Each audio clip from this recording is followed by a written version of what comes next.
Chapter 1 regressor का पहला दिन। ये क्या हो रहा है? अभी तो हम वर्कशॉप के लिए निकल रहे थे। डायरेक्टर किम, जिनके आधे बाल मिट्टी से चिपके हुए थे, इधर उधर देखते हुए खड़े हो जाते हैं।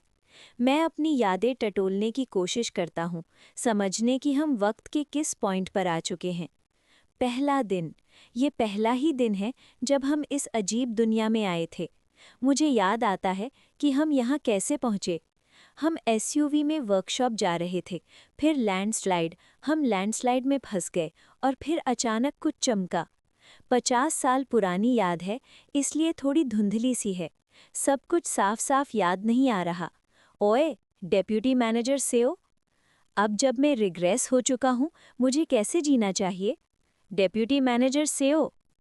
आमतौर पर रिग्रेशन नॉवेल्स में लोग फ्यूचर का ज्ञान यूज करके अच्छी जिंदगी जीते हैं, लेकिन मुझे फ्यूचर की नाम पर बस इतना पता है कि मिस्टर जू की बेटी 30 साल बाद पैदा होगी। Seo Yoo Hyun, deputy manager. Section chief Jeon, sorry, मैं थोड़ा लॉस्ट हो गया था। सेक्शन चीफ जन म्योंग हुन की चीख से मैं अपनी सोच से बाहर आता हूँ।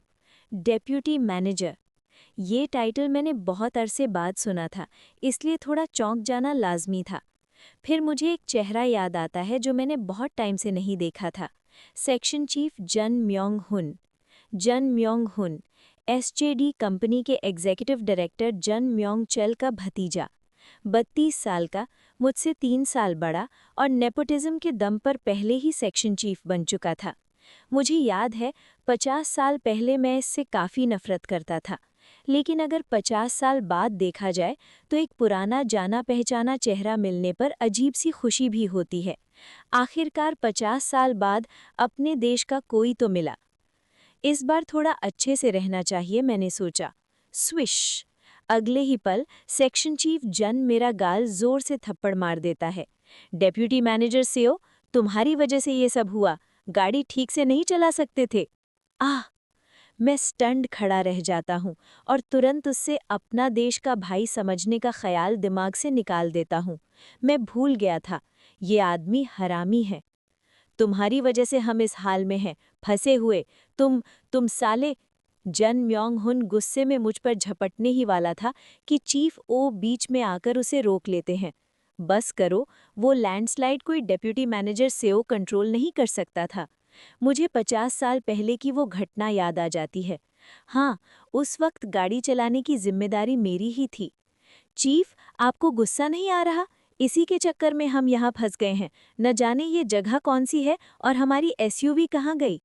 और फिर मुझे याद आता है, मैं सच में ड्राइव करते वक्त झपकी ले रहा था। लेकिन उसका रीज़न? जन म्योंग हुन।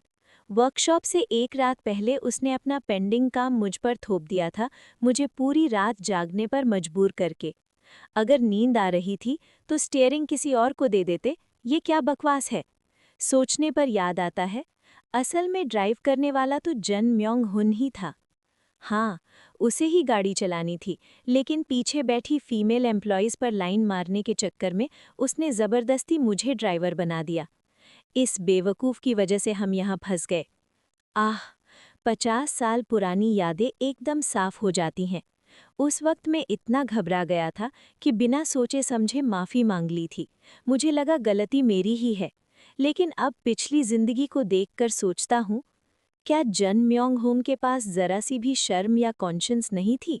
मैंने कई बार उससे और फीमेल एम्प्लॉइज से कहा था कि थोड़ी देर के लिए ड्राइविंग संभाल लें, लेकिन उसने न खुद ड्राइव की न उन्हें करने दी, जबकि उसे पता था कि मैं पूरी रात काम करके थक चुका हूँ। डेप्यूटी मैनेजर होने के नाते मैं डायरेक्टर या चीफ से ड्राइव करने को कह भी नहीं सकता था। इसीलिए मुझे नींद में भी 4 घंटे गाड़ी चलानी पड़ी। इसीलिए सेक्शन चीफ जन, मुझे कुछ कहना है। ओहो, देखो इसे, लेक्चर देने लगा है। अगर ज़रा सी भी शर्म है तो माफ़ी मांग। हाँ, मुझे नींद आ रही थी, लेकिन मुझे याद है मैंने गाड़ी ठीक से चलाई, कॉफ़ी पी पी कर खुद को जगाए रखा। लैंडस्लाइड आते ही मैंने गाड़ी बचाने की कोशिश की, लेकिन वो इतना बड़ा था कि अवॉइड करना नामुमकिन था। गाड़ी बस बह गई। जब मैंने सामने मिट्टी गिरती देखी तो मैंने गाड़ी रोकने और पीछे लेने की कोशिश की थी, लेकिन पूरा पहाड़ ही धंस गया था। सेक्शन चीफ जन, मैं समझता हूँ आप गुस्से में हैं, लेकिन अभी किसी पर इल्ज़ाम लगाने का वक्त नहीं है। ये आदमी किसको ज्ञान दे रहा है? तुम्हें पता भी है तुमने क्या किया? हफ। मैं गहरी सांस लेता हूँ। उस जिंदगी में जब मुझे रिग्रेशन का पता नहीं था, 50 साल तक मैं सिर्फ सहना सीखता रहा। स्ट्रॉन्ग डकैतों के हाथों लुटा जाना, सहना, मार्शल आर्टिस्ट्स की गालियां, सहना, ऑफिशियल्स के टैक्स के नाम पर सब कुछ छीन लेना, सहना। हाँ, जो हैंडल नहीं कर सकता था, उनके सामने सहना ही सच था। लेकिन ओए, क्या है? ओए क्या बोल रहा है? हरामी? जिनके साथ निपटा जा सकता हो, उनके सामने बिना मतलब झुकना, ये आदमी नहीं करता। ये भी मैंने सीखा है। मैंने कह दिया ना, मेरी गलती नहीं थी, बस बहुत हो गया। चीफ, मुझे छोड़ दो, ये आदमी सच में। थर्ड, जन म्योंग हुन मुझ पर झपटता है और मुझे मारने की कोशिश करता है, लेकिन जैसे ही वो हाथ उठाता है मैं आगे बढ़कर सीधा हेडबट मारता हूँ। बूम! आह! पिछली जिंदगी में कितनी बार मार्शल आर्टिस्ट्स ने मुझे पीटा, कितनी बार पहाड़ों में हर्ब्स इकट्ठा करते वक्त डकैतों ने मारा, कितनी बार अकाल के दौरान लुटेरों ने घर पर हमला किया। मार, मार और फिर मार। उस बेकार की वायलेंस के बीच मैंने वो सीखा जो जन म्योंग हुन जैसे लोग नहीं जानते। वायलेंस। Boom, thump, boom. पहला हेडबट लगते ही मैं आगे बढ़कर जन म्योंग हुन को बिना रहम पीटना शुरू कर देता हूँ। तू, साले, मैंने कहा था, मेरी गलती नहीं थी। किसी को मारते वक्त अगर चेहरे पर मारो तो सामने वाला सबसे ज्यादा डर महसूस करता है। मुट्ठी से ढकी जाती नज़र और उसके बाद आने वाला दर्द, अटैकर का बेरहम चेहरा। मैं जन म्योंग हुन की आंखों के आसपास मारता हूँ ताकि उसकी नज़र ही धुंधली हो जाए। अगर गलती समझ नहीं आती तो कम से कम मुंह बंद रखो। हर पंच के साथ मेरे अंदर दबी हुई सारी नफरत जैसे हल्का हो रही थी। 50 साल बीत जाने के बाद भी कंपनी में जन म्योंग हुन की गुंडागर्दी में नहीं भूला था। मैं गलत था। साए। जैसे ही उसके मुंह से माफ़ी निकलती है, मैं हाथ रोक लेता हूँ और इधर-उधर देखता हूँ। Director Kim, chief Oh, deputy manager Kang, deputy manager Oh, manager Kim, सब मुझे डर भरी नज़रों से देख रहे थे। उनमें से डायरेक्टर किम कांपती आवाज़ में बोलते हैं, डेप्यूटी मैनेजर सेओ, चाहे जो भी हो, किसी कलीग को इतना पीटना। हाँ, आप सही कह रहे हैं, मुझे माफ़ कीजिए, मैं उस वक्त गुस्से में था। सबको डराने के लिए सॉरी। और हाँ, मैं ड्राइवर था, इसलिए उस वक्त और कुछ ना कर पाने के लिए भी माफ़ी चाहता हूँ। मैं सीधे तरीके से डायरेक्टर किम और बाकी सबको बाओ करके माफ़ी मांगता हूँ। सच ये है कि डायरेक्टर किम के अलावा इन लोगों से मेरी दोबारा मुलाकात नहीं होगी, लेकिन डायरेक्टर किम के साथ मैं आगे भी रहूँगा। डायरेक्टर किम, अगर आप मार्शल आर्ट्स सीखें तो आप दुनिया के शिखर तक पहुंच सकते हैं। हाँ, लेकिन सिर्फ मार्शल वर्ल्ड में। और चाहे मैं पास्ट में लौट आया हूँ, मैंने कल्टिवेशन सेक्ट ज्वाइन करने का ख्याल छोड़ दिया है। Cultivation sect? वो सब छोड़ो, मेरे पास वो एबिलिटी ही नहीं है। ये एबिलिटी, जिसे स्पिरिचुअल रूट्स या स्पिरिचुअल नेचर भी कहा जाता है, इसके बिना इमॉर्टल प्रैक्टिशनर्स के तरीके सीखना तो दूर, उनके द्वारा कल्टीवेट की जाने वाली स्पिरिचुअल एनर्जी को महसूस करना भी नामुमकिन होता है। अगर इस जिंदगी में मैं कुछ चाहता हूँ, बस इतना सा, काश मुझे पिछली जिंदगी से थोड़ा सा ज़्यादा मेहनत करने का मौका मिल जाए। पिछली जिंदगी में डायरेक्टर किम के मार्शल आर्ट सीखने और छोड़कर जाने के बाद वो कभी-कभी मेरे साथ शराब पीने आया करते थे, लेकिन जैसे ही वो अपनी स्किल के पीक पर पहुंचे, वो भी पूरी तरह बंद हो गया। पर इस जिंदगी में सब कुछ अलग है। अगर मैं एक्टिवली डायरेक्टर किम को सपोर्ट करूं, तो शायद कुछ फ़ायदा मुझे भी मिल जाए, और उसके लिए मुझे अभी से उनके साथ अच्छा रहना होगा। हाँ, अभी सब लोग कंफ्यूज्ड हैं और सेक्शन चीफ जियोन ने बात को कुछ ज़्यादा ही पुश कर दिया, और सच कहूँ तो डेप्यूटी मैनेजर सयो का रिएक्शन भी थोड़ा ज़्यादा था। माफ़ी मांगनी चाहिए। हाँ डायरेक्टर, आप बिल्कुल सही कह रहे हैं। डायरेक्टर किम को दोबारा बो करने के बाद मैं सेक्शन चीफ जियोन को उठाने में मदद करता हूँ और कहता हूँ, मुझे माफ़ कीजिए सेक्शन चीफ जियोन, मैं थोड़ा ज़्यादा हार्श हो गया था। मैं दिल से माफ़ी मांगता हूँ। तू तू साला! मेरी तरफ दोबारा ह्यूमिलिटी दिखते ही जियोन म्योंगहुन, जो थोड़ा संभल चुका था, मुझे घूर कर देखता है। लेकिन जब मेरी आंखें बर्फ जैसी ठंडी हो जाती हैं तो वो आखिरकार नज़र चुरा लेता है और चुप हो जाता है। वैसे भी अभी तो जगह जंगल जैसी ही लग रही है, क्यों ना बाहर निकलकर पास के किसी गांव को ढूंढे? डायरेक्टर किम इधर उधर देखते हुए सजेशन देते हैं। आसमान लाल रंग से रंग चुका था, जैसे सूरज अभी डूबने ही वाला हो, और हवा भी धीरे धीरे ठंडी होती जा रही थी। लॉजिक के हिसाब से डायरेक्टर किम की बात बिल्कुल सही लगती है, लेकिन इस जगह पर कॉमन सेंस काम नहीं करता।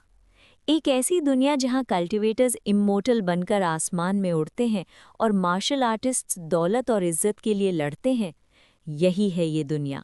और जिस जंगल में हम गिर पड़े हैं, मुझे 50 साल पुरानी यादें याद आ जाती हैं और इस जंगल का नाम दिमाग में उभर आता है, असेंशन पाथ, इमॉर्टैलिटी की सीढ़ी। कहा जाता है कि ये जगह डीमंस और कल्टीवेटर्स के लिए इमॉर्टल बनने की सबसे बेहतरीन जगह है, जहां हेवन और अर्थ की स्पिरिचुअल एनर्जी सबसे ज़्यादा इकट्ठी होती है। असेंशन पाथ के आसपास ना कोई गांव है, ना शहर, ना कोई राज्य। इसलिए डायरेक्टर किम जो करना चाह रहे हैं वो बिल्कुल बेकार है। इस वक्त सबसे ज़्यादा इम्पॉर्टेंट बात यह है, रात आ रही है, हमें आग जलानी होगी। अपनी सोच पूरी करके मैं डायरेक्टर किम से कहता हूँ, डायरेक्टर, क्या आपके फ़ोन में सिग्नल आ रहा है? लगता है सिग्नल बिल्कुल डेड है। अगर सिग्नल नहीं है तो रेस्क्यू मुश्किल हो जाएगा और अपनी लोकेशन भी ट्रैक नहीं हो पाएगी, और अंधेरा होने वाला है।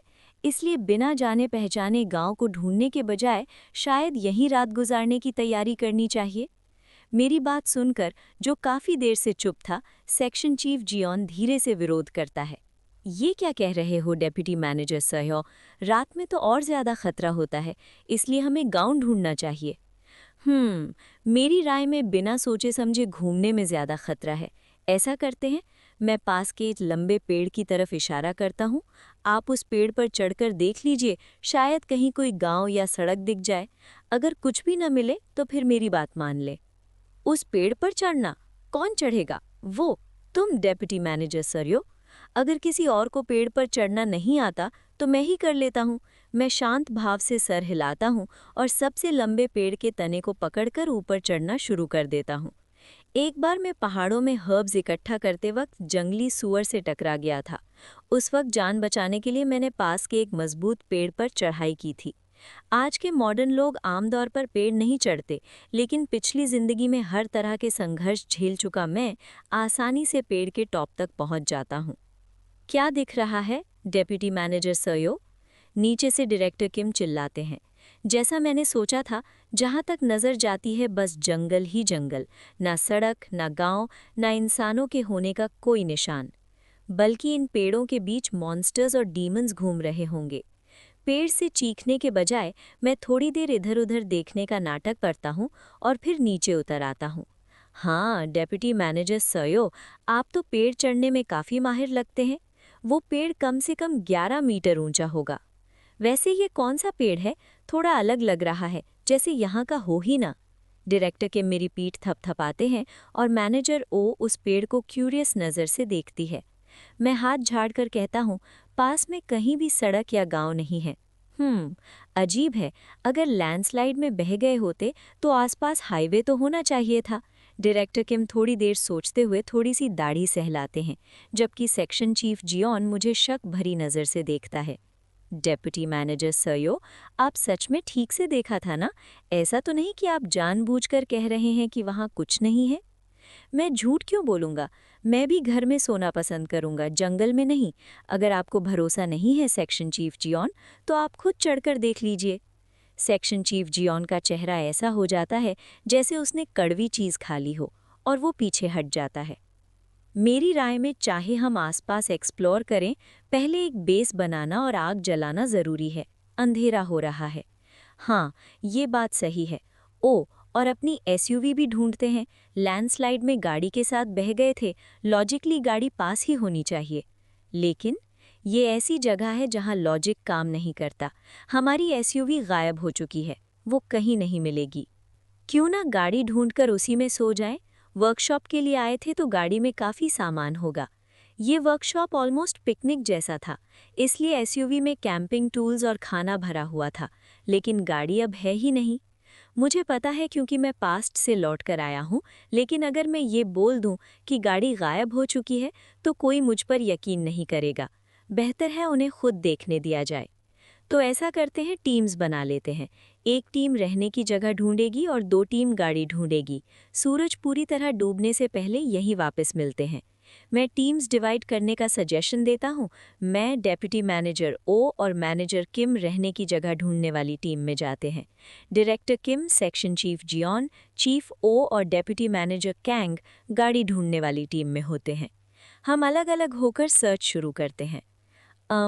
डेप्यूटी मैनेजर सयो, आप कह रहे थे रहने की जगह ढूंढने को, पर ऐसी जगह यूजुअली कैसे मिलती है? डेप्यूटी मैनेजर ओ थोड़ी हिचकिचाहट से पूछती है। शायद इसलिए क्योंकि मैंने जियोन म्योंगहुन को मारा था। पहाड़ों या जंगल में खुले में सोना खतरनाक होता है। जंगली जानवर हमला कर सकते हैं और कहीं भी आग जला दी तो जंगल में आग लग सकती है। सबसे बेहतर होगा एक छोटी सी गुफा, जैसे वो देखिए उधर। ओमाय, गुफा इतनी जल्दी भी मिल गई, कितनी लकी बात है। बेशक जिस गुफा तक मैं उन्हें लेकर गया वो वही गुफा थी जहां मैं 50 साल पहले आ चुका था। पिछली जिंदगी में पूरी रात भटकने के बाद मुश्किल से मिली थी ये शरण।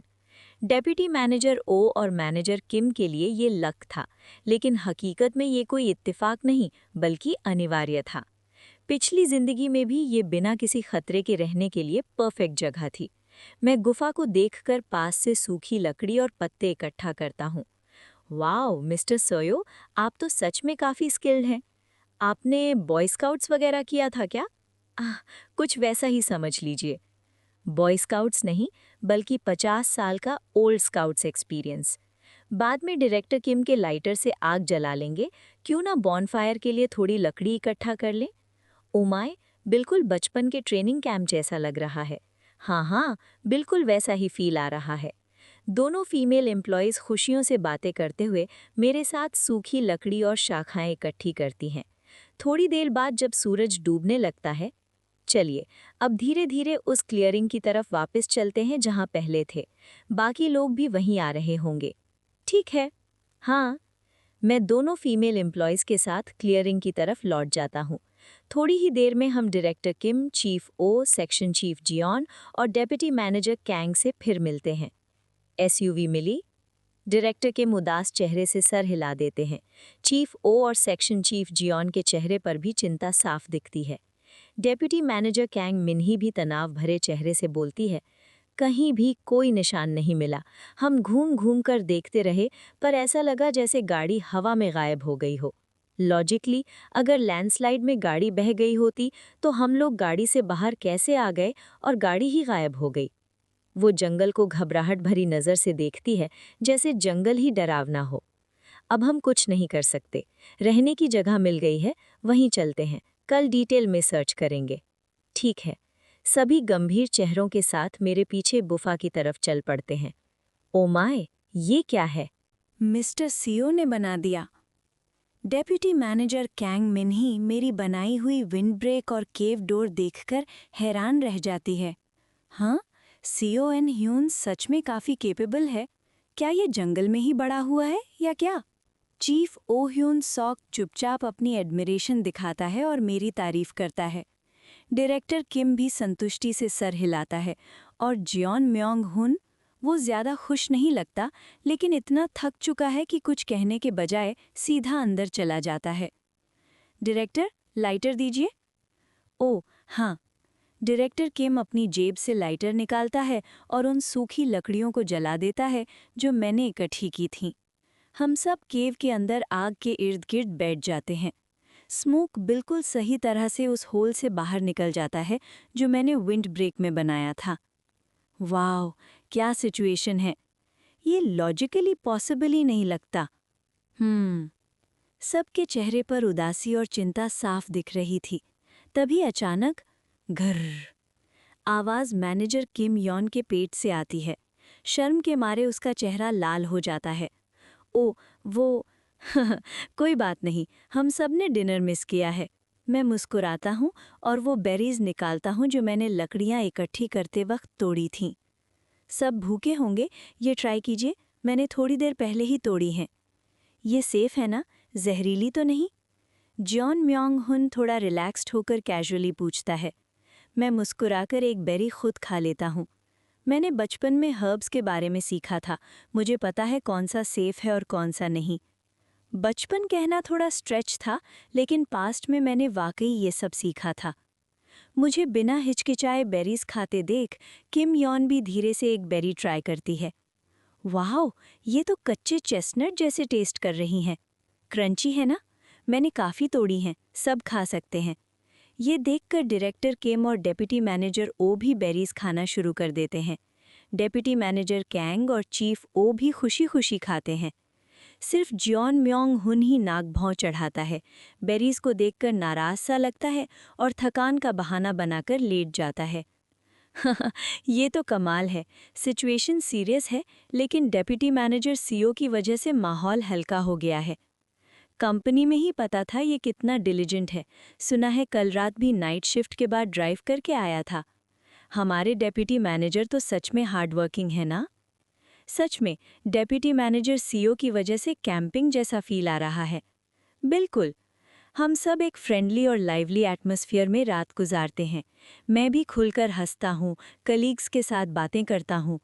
शायद ये रात आखिरी हो, इसीलिए हंसना और बात करना ज़रूरी था। अगली सुबह, जैसे ही सुबह की ठंडी हवा की खुशबू आती है, मैं सबसे पहले उठ जाता हूँ। 50 साल पुरानी यादें एकदम ताज़ा हो जाती हैं।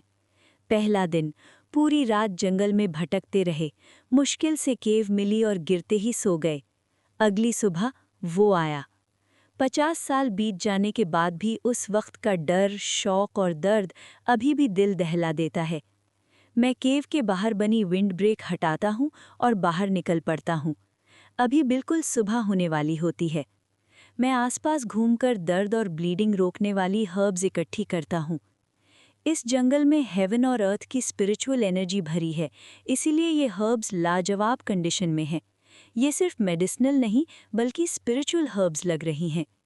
और थोड़ी ही देर में इस टेरिटरी का असली मालिक आ जाता है, एक ज़बरदस्त लीप के साथ। एक घर जितना बड़ा क्रीचर, 3 पूंछ और नीली आग जैसे जलती आंखें, सफ़ेद बालों वाली एक लोमड़ी, शिवर। फॉरेस्ट के ओनर की इंटिमिडेशन और 50 साल पहले के वाक़यात, मेरा पूरा जिस्म कांपने लगता है। लेकिन फ्यूचर देख चुका होना एक बहुत बड़ा एडवांटेज है। नमस्कार वन के मालिक को, मैं लड़खड़ाती आवाज़ में बोलता हूँ, कांपते होंठ दबाकर धीरे से लोमड़ी के सामने झुक जाता हूँ। 1 बार, 2 बार, 3 बार। ये फॉरेस्ट के ओनर को मिलते वक्त किया जाने वाला ट्रिपल बो है। 2 मंजिल जितनी बड़ी लोमड़ी अपनी नीली जलती आंखों से मुझे देखती है और बोलती है, इंसान से आने वाली एक अजीब खुशबू, अपनी हज़ारों साल की ज़िंदगी में मैंने ऐसी खुशबू कभी नहीं महसूस की। क्लिक क्लैक, मैं डर के मारे कांप रहा होता हूँ। तभी लोमड़ी की प्रेजेंस बाकी सबको जगा देती है। Director Kim, chief Oh, deputy manager Kang, section chief Jeon, manager Kim और डेप्यूटी मैनेजर ओ एक-एक करके केव से बाहर आते हैं। फिर जो होना था वो होता है। आह! मॉन्स्टर! ये मॉन्स्टर है! ये सुनकर लोमड़ी अपनी बड़ी आंखें घुमाती है, क्लियरली डिस्प्लीज्ड। तुम इंसान हमेशा ही बेवकूफ़ और बदतमीज़ होते हो।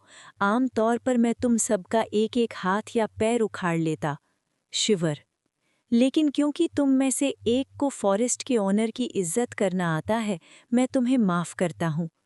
लोमड़ी की नज़र मुझ पर टिक जाती है, जो अभी भी घुटनों के बल झुका हुआ था। सब लोग, फॉरेस्ट के ओनर को रिस्पेक्ट दिखाओ, ऐसे खड़े मत रहो, घुटने टेक दो। मेरी चीख सुनकर बाकी लोग हिचकिचाते हुए मेरे जैसे घुटनों के बल बैठ जाते हैं। लोमड़ी की आंखें मेरी आंखों से मिलती हैं। एक ऐसा इंसान जो रिस्पेक्ट जानता है, मैं तुम्हें बिना सोचे समझे सज़ा नहीं दूंगा, लेकिन तुम्हारी खुशबू बहुत ही खास है।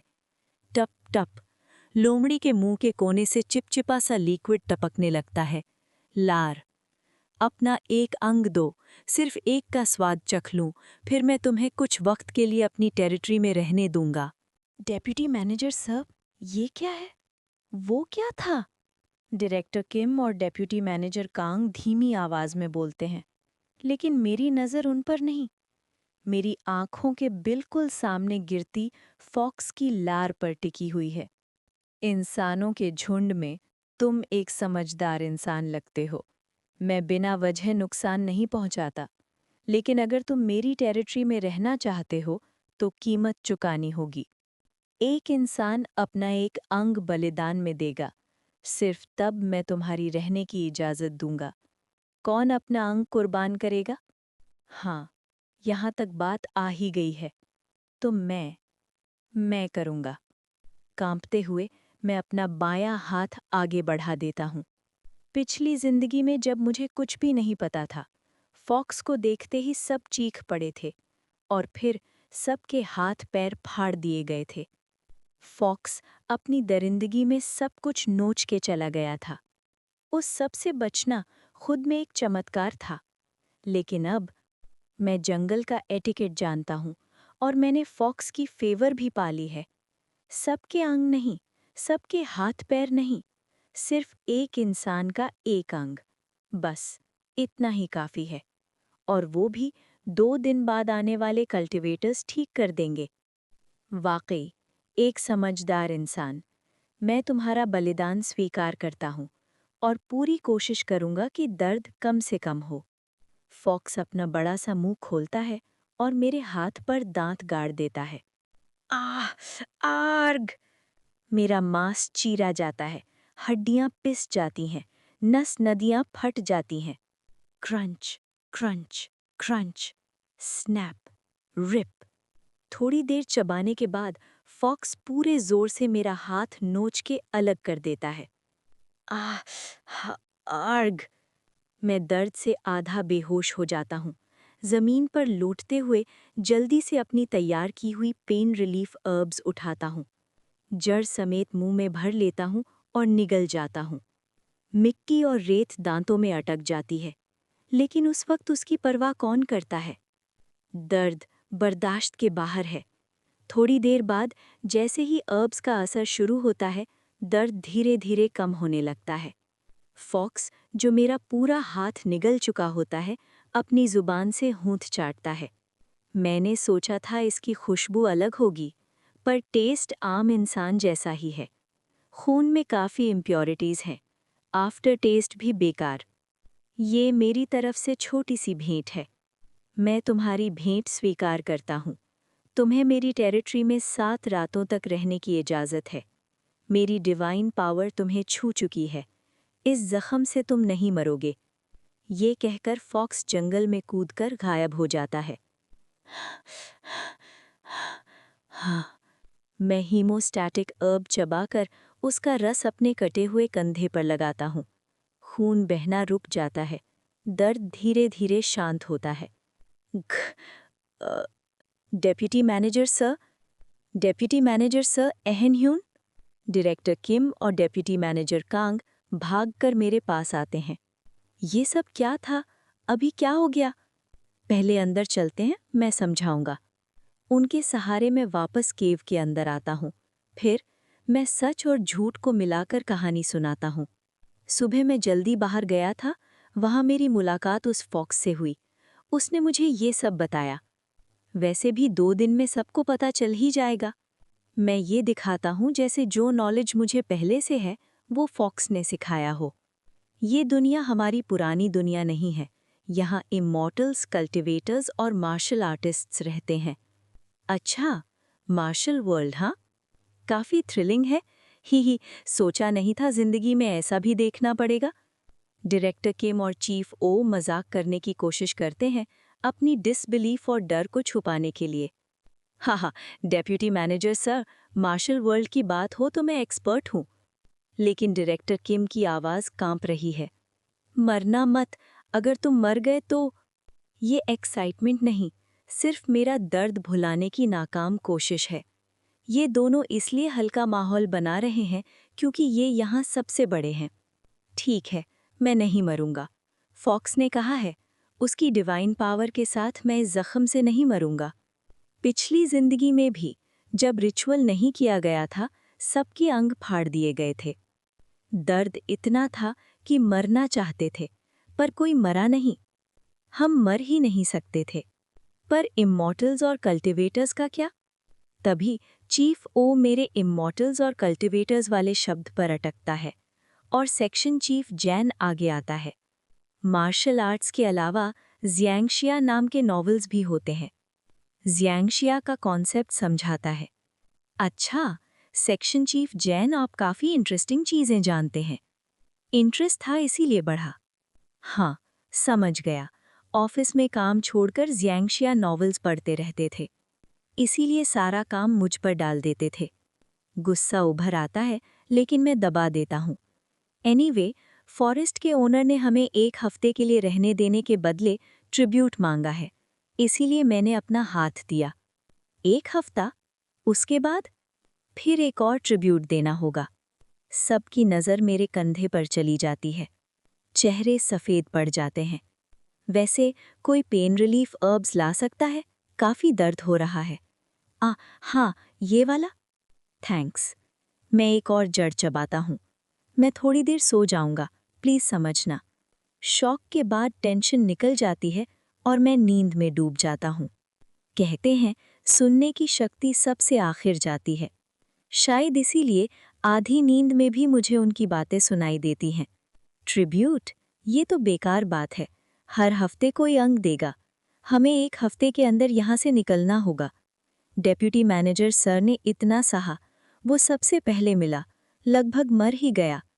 पर अगर हम 1 हफ्ते में नहीं निकल पाए तो? ज़ियांगशिया सॉन्ग संग ठंडी आवाज में पूछता है। कोई जवाब नहीं देता। फिर अगला हाथ या पैर किसका कटेगा? केव में गहरी खामोशी छा जाती है। 3 दिन में इमॉर्टल्स आ जाएंगे, फिर ये सब मैटर ही नहीं करेगा। मेरी रिग्रेशन की बात बताने की जरूरत नहीं। तभी, डेप्यूटी मैनेजर सर ठीक से सो रहे हैं? हाँ, पूरी तरह बेहोश हैं। सर एहनह्यून, अगर जाग रहे हो तो कुछ कहना है। मैं आंखें बंद रखता हूँ, सोने का नाटक करता हूँ। ज़ियांगशिया सॉन्ग संग चेक करता है और उठ खड़ा होता है। एंट्रेंस पर चलो। यहीं बात नहीं हो सकती?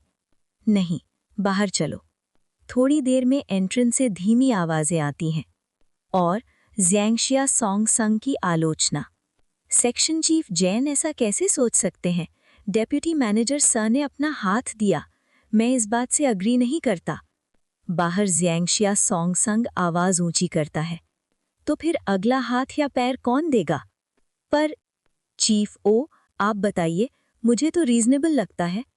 पता नहीं, और डेप्यूटी मैनेजर सर काफ़ी केपेबल हैं। अर्ब्स, फूड सब जानता है। तो 1 हफ्ते में उससे जितना सीख सकते हैं, सीख लो।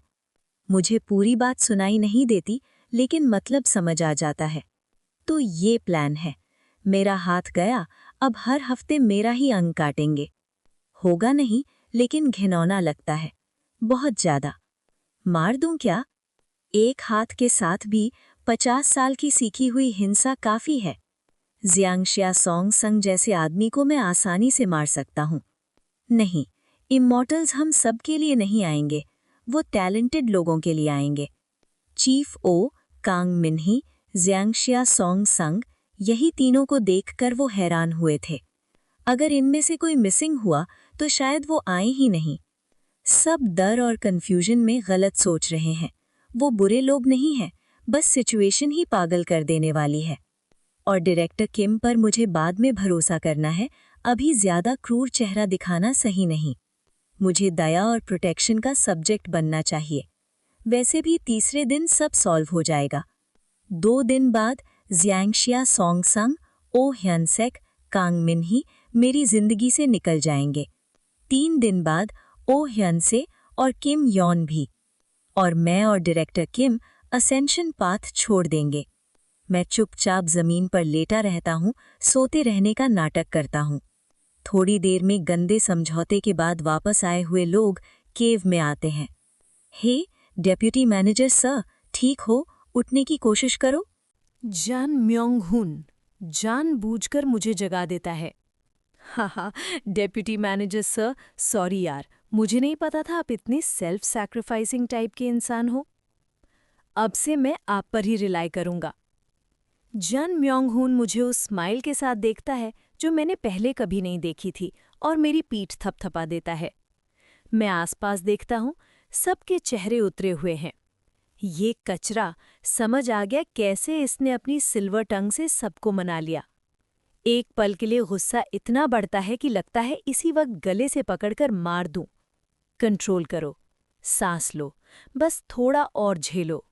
हाँ, ऐसी सिचुएशन में हमें मिलकर सर्वाइव करना होगा। हाँ, बिल्कुल।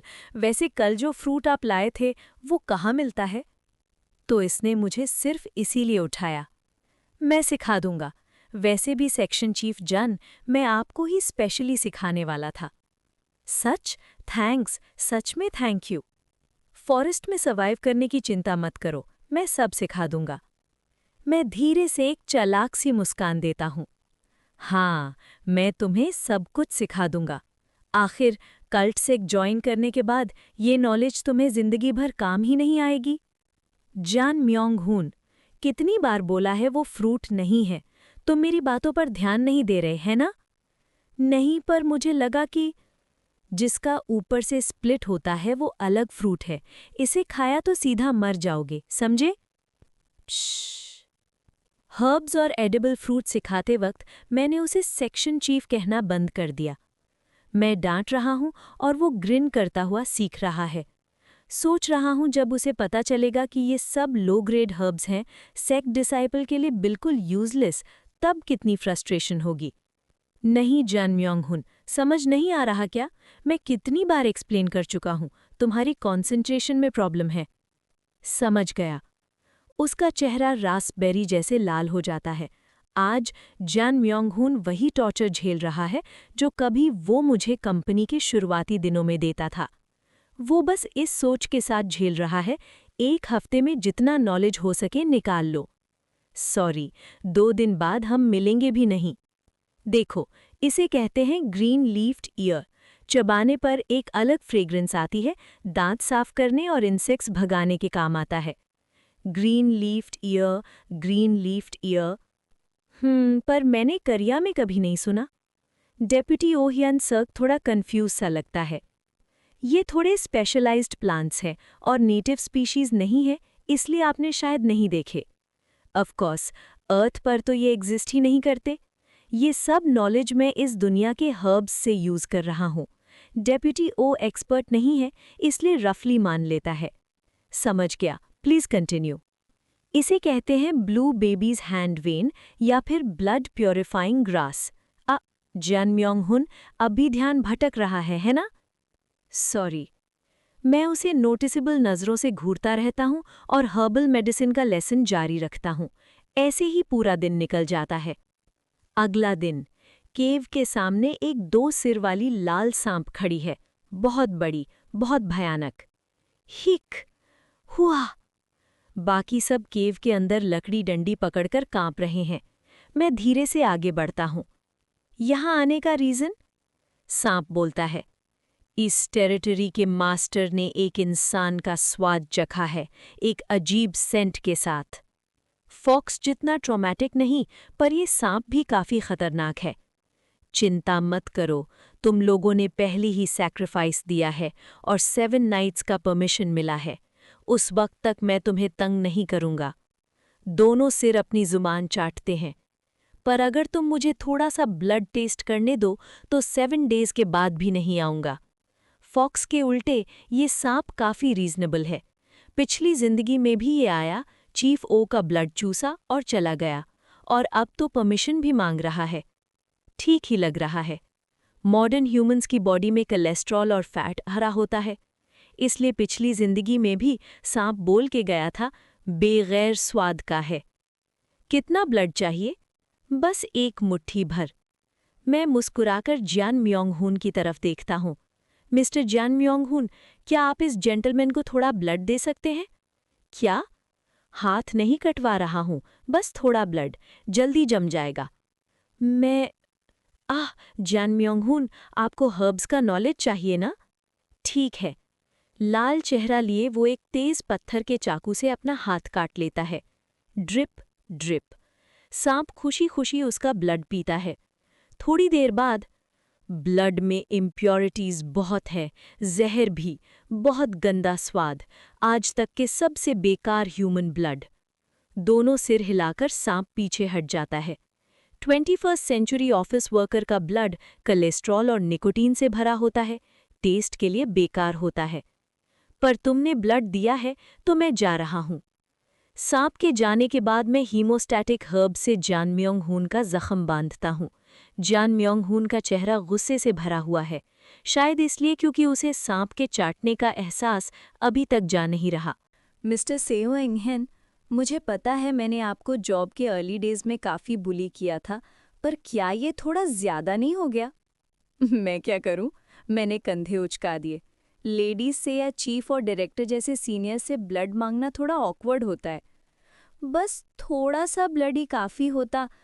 कल ही मेरा हाथ कट गया था, मैंने शांत आवाज़ में कहा। ब्लड वैसे ही कम है, एक हैंडफुल भी काफ़ी ज़्यादा होता है मेरे लिए।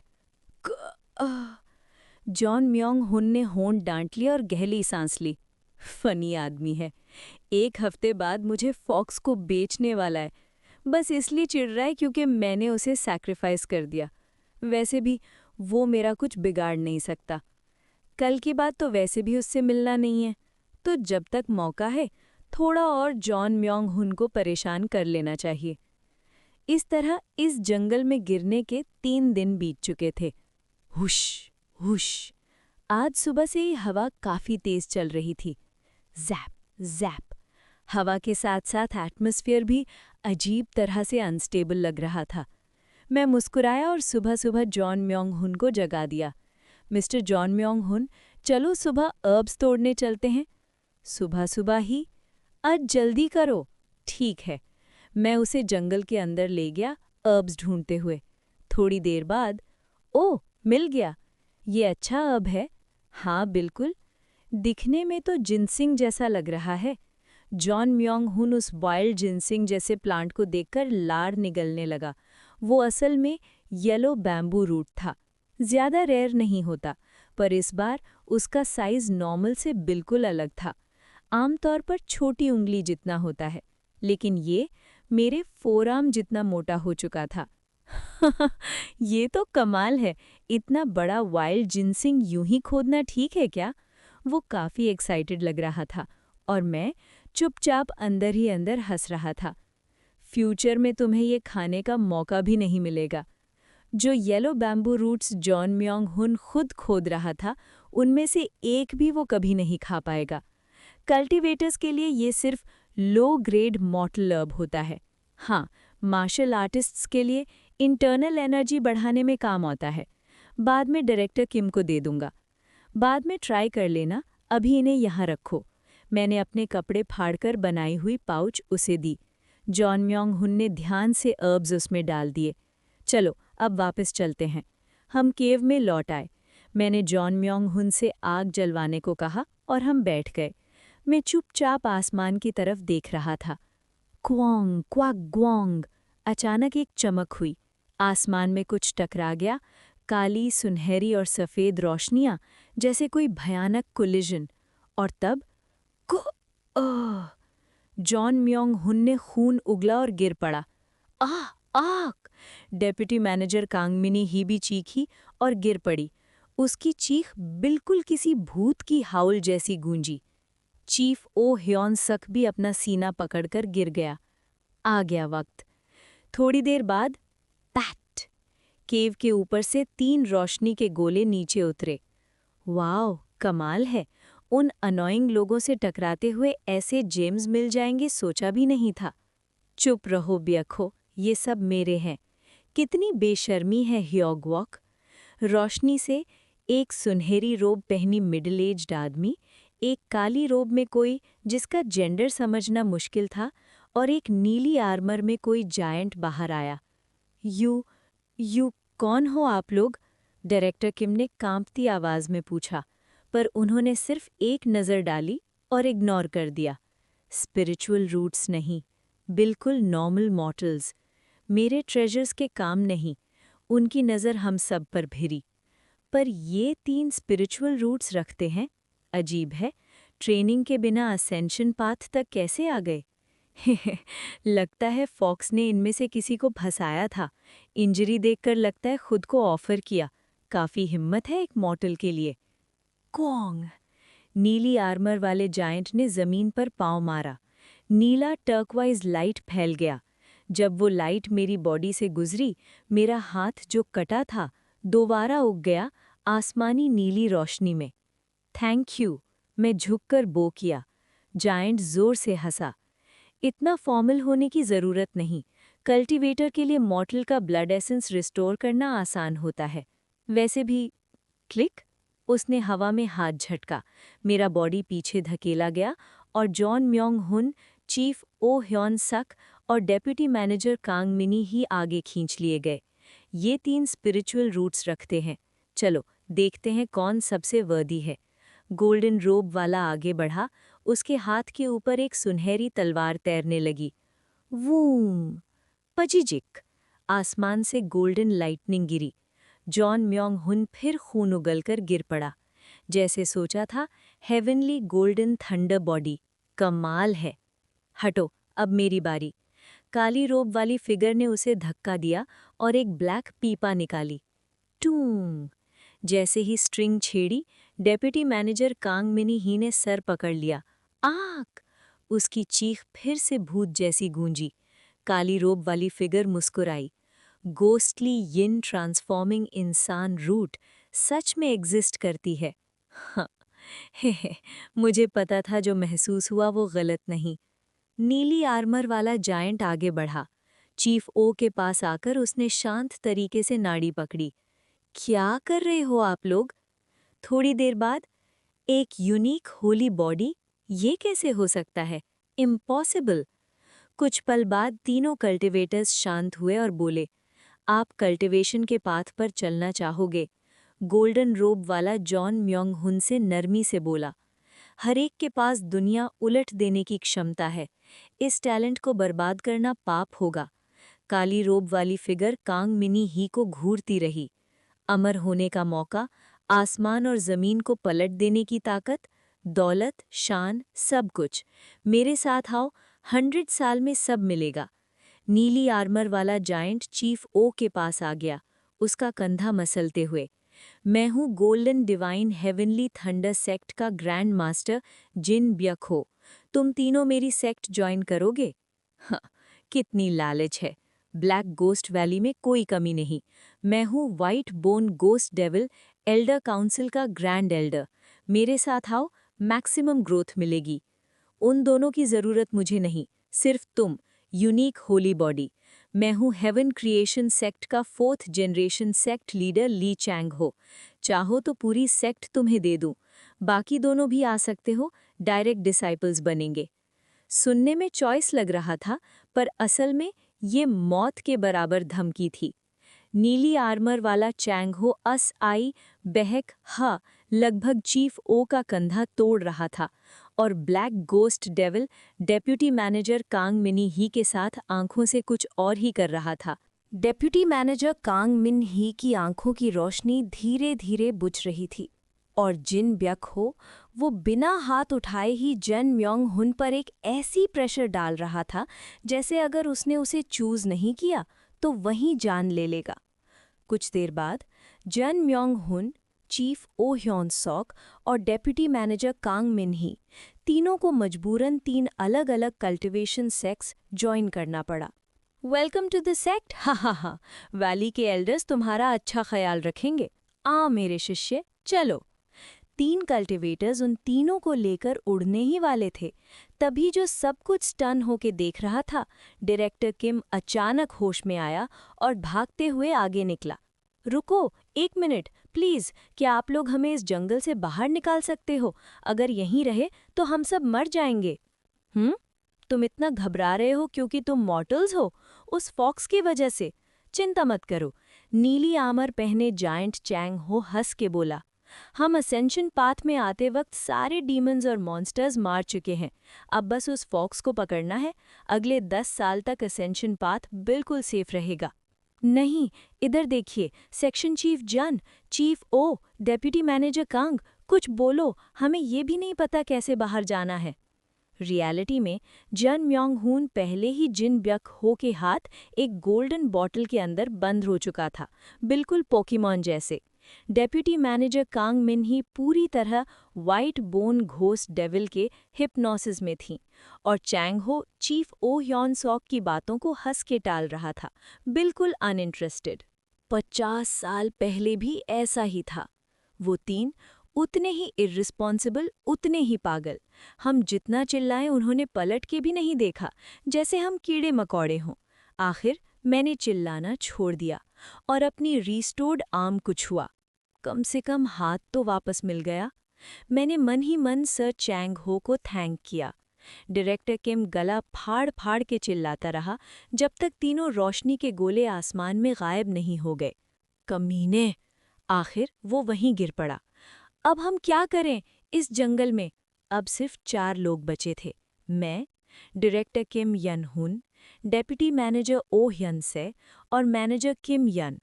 कल डेप्यूटी मैनेजर ओ और मैनेजर किम भी गायब हो जाएंगे। डायरेक्टर किम थोड़ी देर के लिए टूट सा गया, फिर मेरी आर्म देखकर खुश हो गया। सच में बहुत रिलीफ मिला।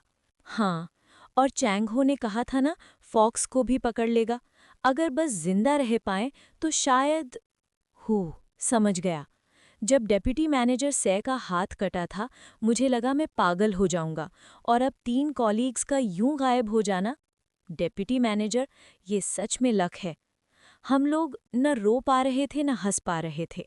फिर आसमान में एक सफ़ेद रोशनी मीटियोर की तरह गुजरी। ये क्या? और सिर्फ एक नहीं, dozens of lights, meteor shower जैसे, सब उसी डायरेक्शन में जहां कल्टीवेटर्स गए थे। कहीं उधर कुछ हो रहा है क्या? डायरेक्टर किम कंफ्यूज था। मैं चुपचाप फ्रूट्स इकट्ठा कर रहा था, आग जला के भून रहा था। कल मेरी और डायरेक्टर किम की बारी आएगी। अगला दिन आया। बारिश, काले बादल, गरजती बिजली। इस मौसम में फ्रूट्स ढूंढना मुश्किल होगा, मैनेजर किम बोली। और डेप्यूटी मैनेजर ओ की तबीयत भी ठीक नहीं। सच था। डेप्यूटी मैनेजर ओ hyun से तेज बुखार में जल रही थी, आंखें खाली, कुछ कुछ बोल रही थीं। थोड़ा वेट करते हैं, मैंने आसमान की तरफ देखते हुए कहा। क्या पता कल जैसे कोई मिरेकल आज भी हो। मिरेकल? मैनेजर किम थोड़ी बिटर हंसी। हो सकता है कोई आकर डेप्यूटी मैनेजर ओ को पूरी तरह ठीक कर दे। Lunch time. क्वारूम! बिजली गरजी। कॉफ कॉफ! डेप्यूटी मैनेजर ओ का हाल और खराब, नाक से खून बहने लगा। डेप्यूटी मैनेजर से, कोई हर्ब, कुछ करो। तभी थर्ड थर्ड कोई केव में आया। नीली रोब्स में एक हैंडसम मिडिल एज्ड आदमी, सिर पर छोटे हिरन जैसे सींग। असेंशन बाथ में मॉर्टल्स, सच में एंट्स जैसे हो। कि कौन हो तुम? डायरेक्टर किम अलर्ट हो गया। मैं हूं सी ड्रैगन किंग सेहुएल। इस अचानक स्टॉर्म का सोर्स फॉलो करते हुए आया हूं। वो औरत स्टॉर्म का पावर यूज कर रही है। वो डेप्यूटी मैनेजर ओ की तरफ पॉइंट करता है। ह्यूमन बॉडी के लिए ये पावर बहुत ज्यादा है। स्टॉर्म! सच में? पर इतना पावरफुल लोग हमारे पास क्यों आते हैं? मैंने पूछा। असेंशन पाथ एक गेटवे है। कुछ महीनों में असेंशन गेट खुलने वाला है, 1000 साल में एक बार। इसीलिए सब हाई लेवल बीइंग्स यहीं जमा होते हैं। समझ आ गया। वो औरत मेरी ट्राइब के लिए परफेक्ट है। सेहुएल ने डेप्यूटी मैनेजर ओ को उठाया। डायरेक्टर किम रोकने गया, पर इनविजिबल फोर्स से उछल के गिर पड़ा। उसे मेरा ब्लड मिलेगा। प्रेशर। हम दोनों सांस भी नहीं ले पा रहे थे। हर कल्टीवेटर इतना शांत नहीं होता। फ्लैश, वो गायब हो गए। आसमान में ब्लू ड्रैगन। बारिश रुकी नहीं। मैनेजर किम फूट फूट के बोल पड़ी। सब चले गए, मुझे कुछ समझ नहीं आ रहा। डायरेक्टर किम सिर झुका के बोला, मुझे भी नहीं। मैनेजर किम ने मेरा हाथ पकड़ लिया। डेप्यूटी मैनेजर से, आप भी तो नहीं जाओगे ना? प्लीज, अगर आप भी चले गए तो मैं जी नहीं पाऊंगी। मैंने बस एक कड़वी मुस्कान दी। आज रात आखिरी बार। मैनेजर किम यन भी ले जाई जाएंगी। Tap tap tap. Deputy manager Oh के गायब होने के बाद लगातार बरसने वाली बारिश धीरे धीरे थम गई। कुछ देर बाद आसमान साफ होने लगा। आगे जो भी हो, मैं पहले थोड़ा खाना जमा करके आता हूँ। मैं खड़ा हो गया उन दोनों को वहीं छोड़कर, जो अब पूरी तरह टूट चुके थे। रुकिए डेप्यूटी मैनेजर स्यू, हम साथ चलेंगे। हाँ हाँ, अकेले गए तो कहीं कोई अजीब क्रीचर उठाकर ले गया तो? हाँ, सही है। और मैं कड़वी सी मुस्कान के साथ बोला, स्ट्रिक्टली बोलूं तो उन्हें डिसाइपल या ब्लड रिलेटिव के रूप में ले जाया गया है, तो टेक्निकली किडनैपिंग कम रिक्रूटमेंट ज़्यादा है। वो किडनैपिंग ही होती है, डायरेक्टर किम ने मुंह बिगाड़ कर कहा। क्या उन अजीब चीज़ों ने उनसे प्रॉपर कंसेंट लिया था? मैं चुप हो गया। हाँ, ये किडनैपिंग ही थी। हम एक दूसरे के पास रहकर जड़ी बूटियां और फल इकट्ठा करने लगे। इस जड़ी को चबाकर देखिए, बॉडी को गर्म रखेगी। बारिश के बाद की ठंडी हवा में कांप रहे डायरेक्टर किम और मैनेजर किम को मैंने गर्म करने वाली जड़ी बूटियां दी। थैंक यू डेप्यूटी मैनेजर स्यू। सच में, अगर आप नहीं होते तो पहले दिन से ही भूखे मर चुके होते। कंपनी ने आप जैसे काबिल इंसान को पहचाना ही नहीं। मैं हल्की सी हंसी हंस दिया, थोड़ी कड़वी। मुझे बस जंगल में कुछ दिन जिंदा रहना आता है। इसके अलावा मेरे पास कोई खास हुनर या टैलेंट नहीं। मॉडेस्टी छोड़ दीजिए, डायरेक्टर किम ने कहा। आप ही की वजह से हम अभी तक जिंदा हैं। असल में आप ही हमारे लाइफ सेवर हैं। बिल्कुल सही डेप्यूटी मैनेजर। दोनों की आवाज़ कांप रही थी। उनकी सिंसियरिटी देखकर मैं बस मन ही मन मुस्कुरा पाया। यही, बस इतना ही मैं तुम्हारे लिए कर सकता हूँ। अभी मैं एक मर्चेंट जैसे हूँ। फ्यूचर की नॉलेज से डायरेक्टर किम का भरोसा खरीद रहा हूँ। मैं ना तो महान हूँ, ना ही कोई सेवियर। बस जो मेरे पास है, उसी की पूरी कीमत चुका रहा हूँ। इसको भी ट्राई कीजिए, दिमाग हल्का हो जाता है। ये जड़ी ब्लड सर्कुलेशन के लिए अच्छी है। ये फल सुना है ब्यूटी के लिए फ़ायदेमंद होता है। मैं जंगल में घूमता रहा, डायरेक्टर किम और मैनेजर किम को अलग-अलग जड़ी बूटियां और फल खिलाता रहा। मैंने कुछ और येलो बैम्बू रूट्स निकाल लिए हैं और पिछली जिंदगी से याद रह गए काफ़ी कीमती अर्ब्स भी मिल गए। मैंने ध्यान रखा दोनों पेट भर के खाएं। Thank you deputy manager Seo, पेट भरने से दिल का बोझ थोड़ा हल्का हो गया। डेप्यूटी मैनेजर, आप कहीं भी जा ही नहीं सकते। ऑफ कोर्स, मैं किडनैप होने वाला नहीं हूँ। जंगल में भटकते भटकते शाम हो गई। अब वक्त आ गया है। मैंने अपनी शर्ट उतारी और डायरेक्टर किम के लाइटर से उसे आग लगा दी। हे भगवान, डेप्यूटी मैनेजर सेव, ये क्या कर रहे हो? डेप्यूटी मैनेजर, बारिश के बाद सूखे हुए कपड़े और दिन भर पहने रहने की वजह से आग तुरंत लग गई। मैंने नए तोड़े हुए फल जलते हुए कपड़ों की आग में डाल दिए। बारिश की वजह से लकड़ी नहीं मिल पाई। रात होने वाली है, आग जरूरी है। लेकिन आपके कपड़े? मैं ठीक हूँ, इतनी सारी गर्म जड़ी बूटियां लाया हूं ना। मैनेजर किम के लिए एक छोटा सा फेयरवेल गिफ्ट। उन दोनों को घबराहट में छोड़कर थोड़ी देर बाद मैं लकड़ी की शाख से भुने हुए फल निकाल लाया। मैनेजर किम, ये कीजिए। डायरेक्टर किम, आप भी। Thank you deputy manager Seo. सच में बहुत बहुत धन्यवाद। सूरज डूब चुका था। हम गुफा के अंदर बैठे लाल होता आसमान देखते हुए भुने हुए फल खा रहे थे। शायद ये मेरी मैनेजर किम के साथ आखिरी मील थी। फल खाते हुए हम बातें करते रहे। चीफ ओ, सेक्शन चीफ जन, डेप्यूटी मैनेजर कांग और डेप्यूटी मैनेजर ओ से बिछड़ने का गम छुपाने के लिए। कभी जोर से हंसते, कभी धीमी हंसी हंस लेते, कभी डायरेक्टर किम के जोक्स पर जानबूझकर अनइंटरेस्टेड बन जाते। इस तरह हम काफ़ी देर तक बात करते रहे। आसमान लाल से बैंगनी होने लगा और सूरज पूरी तरह से होराइजन के नीचे चला गया। दूर कहीं, उसी दिशा में जहां अनेक कल्टिवेटर्स और सी ड्रैगन किंग गए थे, असेंशन गेट की तरफ, मैनेजर किम अचानक मुड़कर देखने लगी। मैनेजर किम, क्या हुआ? डायरेक्टर किम ने पूछा। उसके कांपते होठों को देखकर मुझे समझ आ गया, वक्त आ गया है। आह आह, उसकी एबिलिटीज़ जाग चुकी थीं। ये अजीब है। अचानक मुझे सब कुछ महसूस हो रहा है। मेरी सेंसेस कई किलोमीटर तक फैल रही हैं। आह आह। अचानक इतनी दूर तक महसूस कर पाने के कारण मैनेजर किम ने सिर पकड़ लिया और दर्द से कराहने लगी। आह, घर घर। डेप्यूटी मैनेजर, क्या करें? क्या हेडेक के लिए कोई जड़ी है? है एक, लेकिन मुझे यकीन नहीं था कि वो काम करेगी। 50 साल पहले, पिछली जिंदगी में भी इसी वक्त के आसपास उसे ले जाया गया था। आ आ उसने धीमी सी चीख मारी, असेंशन गेट की दिशा में। आ रहा है, आ रहा है, कुछ आ रहा है। उसी दिशा से जहां कल्टीवेटर्स गए थे, एक छोटा सा डॉट दिखाई दिया, और फिर वो डॉट तेज गति से बड़ा होता गया और सीधा हमारी तरफ बढ़ने लगा। हुश! हवा को चीरते हुए एक बेहद विशाल पपिट जैसा दैत्य हमारी गुफा के ऊपर आ पहुंचा, इतनी तेज रफ्तार से कि आंखों को यकीन ही नहीं होता। उस भयानक दिखने वाले पपिट बीस्ट के ऊपर बैठा था एक कुबड़ा बुजुर्ग, हाथ में लाठी, पीठ झुकी हुई, चेहरा शातिर मुस्कान से भरा। ओह, ये क्या है?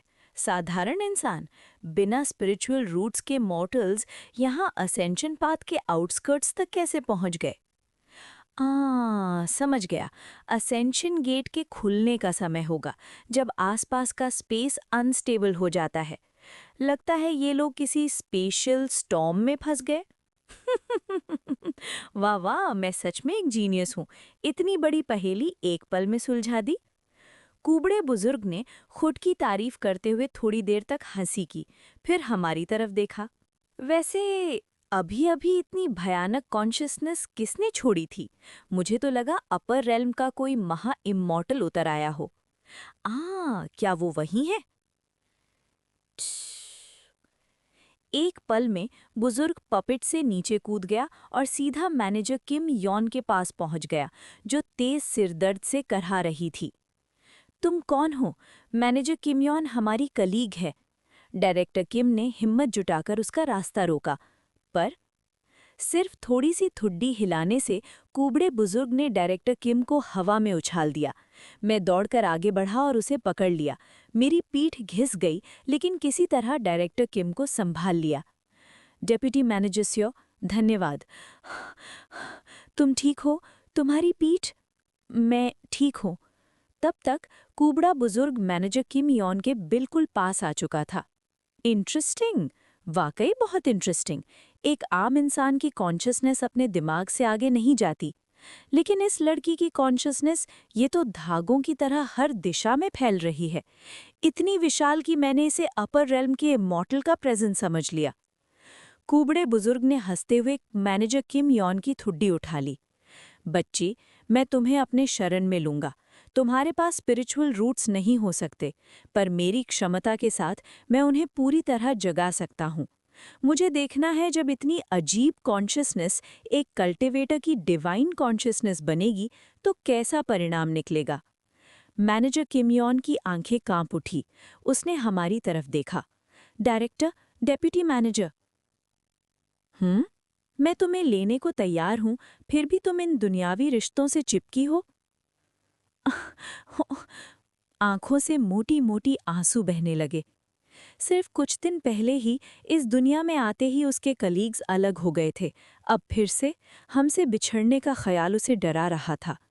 ये देखकर कुबड़े बुजुर्ग का चेहरा भयानक तरीके से बिगड़ गया। उसने हमारी तरफ उंगली उठाई।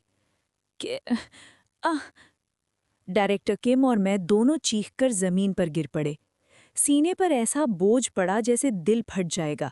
सांस लेना मुश्किल हो गया। तो फिर मैं खुद तुम्हारे दुनियावी बंधन काट देता हूँ अब? नहीं, प्लीज, मैं जो कहोगी वो करूंगी, बस इन्हें छोड़ दो। मैनेजर किम यॉन रोते हुए कुबड़े बुजुर्ग के पैर पकड़ लेती है। ये देखकर उसका भौं सिकुड़ गया और उसने हमारी तरफ से हाथ हटा लिया। दिल को फाड़ देने वाली वो दबाव भरी फीलिंग आखिरकार खत्म हो गई। ठीक है, अगर तुम कह रही हो तो मान लेता हूँ, लेकिन याद रखना, अब तुम मेरी हो। तुम्हें सारे दुनियावी रिश्ते भूलने होंगे, समझी? मैं समझ गई। अब जब ये फैसला हो ही गया है तो मैं इन दोनों को पास के किसी मॉर्टल देश में भेज देता हूँ, स्पेशल रिफ्ट के जरिए, बिल्कुल रैंडम जगह। यहाँ तक कि मैं भी नहीं जानूंगा कि ये कहाँ जाएंगे। तुम कभी इनसे नहीं मिलोगी। इन बेकार रिश्तों को भूल जाओ। एक पल रुकिए। हुश! क्रैक! डायरेक्टर किम और मेरे पीछे एक काला स्पेशल रिफ्ट खुल गया। डायरेक्टर किम घबराकर दूसरी दिशा में भागने लगा। मैं जल्दी जल्दी गुफा के मुंह पर रखी सारी जड़ी बूटियां और दवाई पौधे समेटने लगा। बस करो। कुबड़े बुजुर्ग ने हाथ उठाया और हम दोनों रिफ्ट की तरफ खींच लिए गए। यूनहिन, डायरेक्टर यांगहुन, नहीं। मैनेजर किमियोन ने आंसू भरी आंखों से हमारी तरफ हाथ बढ़ाया। और फिर सब कुछ अंधेरा। ब्लिंक। मैं होश में आया और धीरे से उठ बैठा।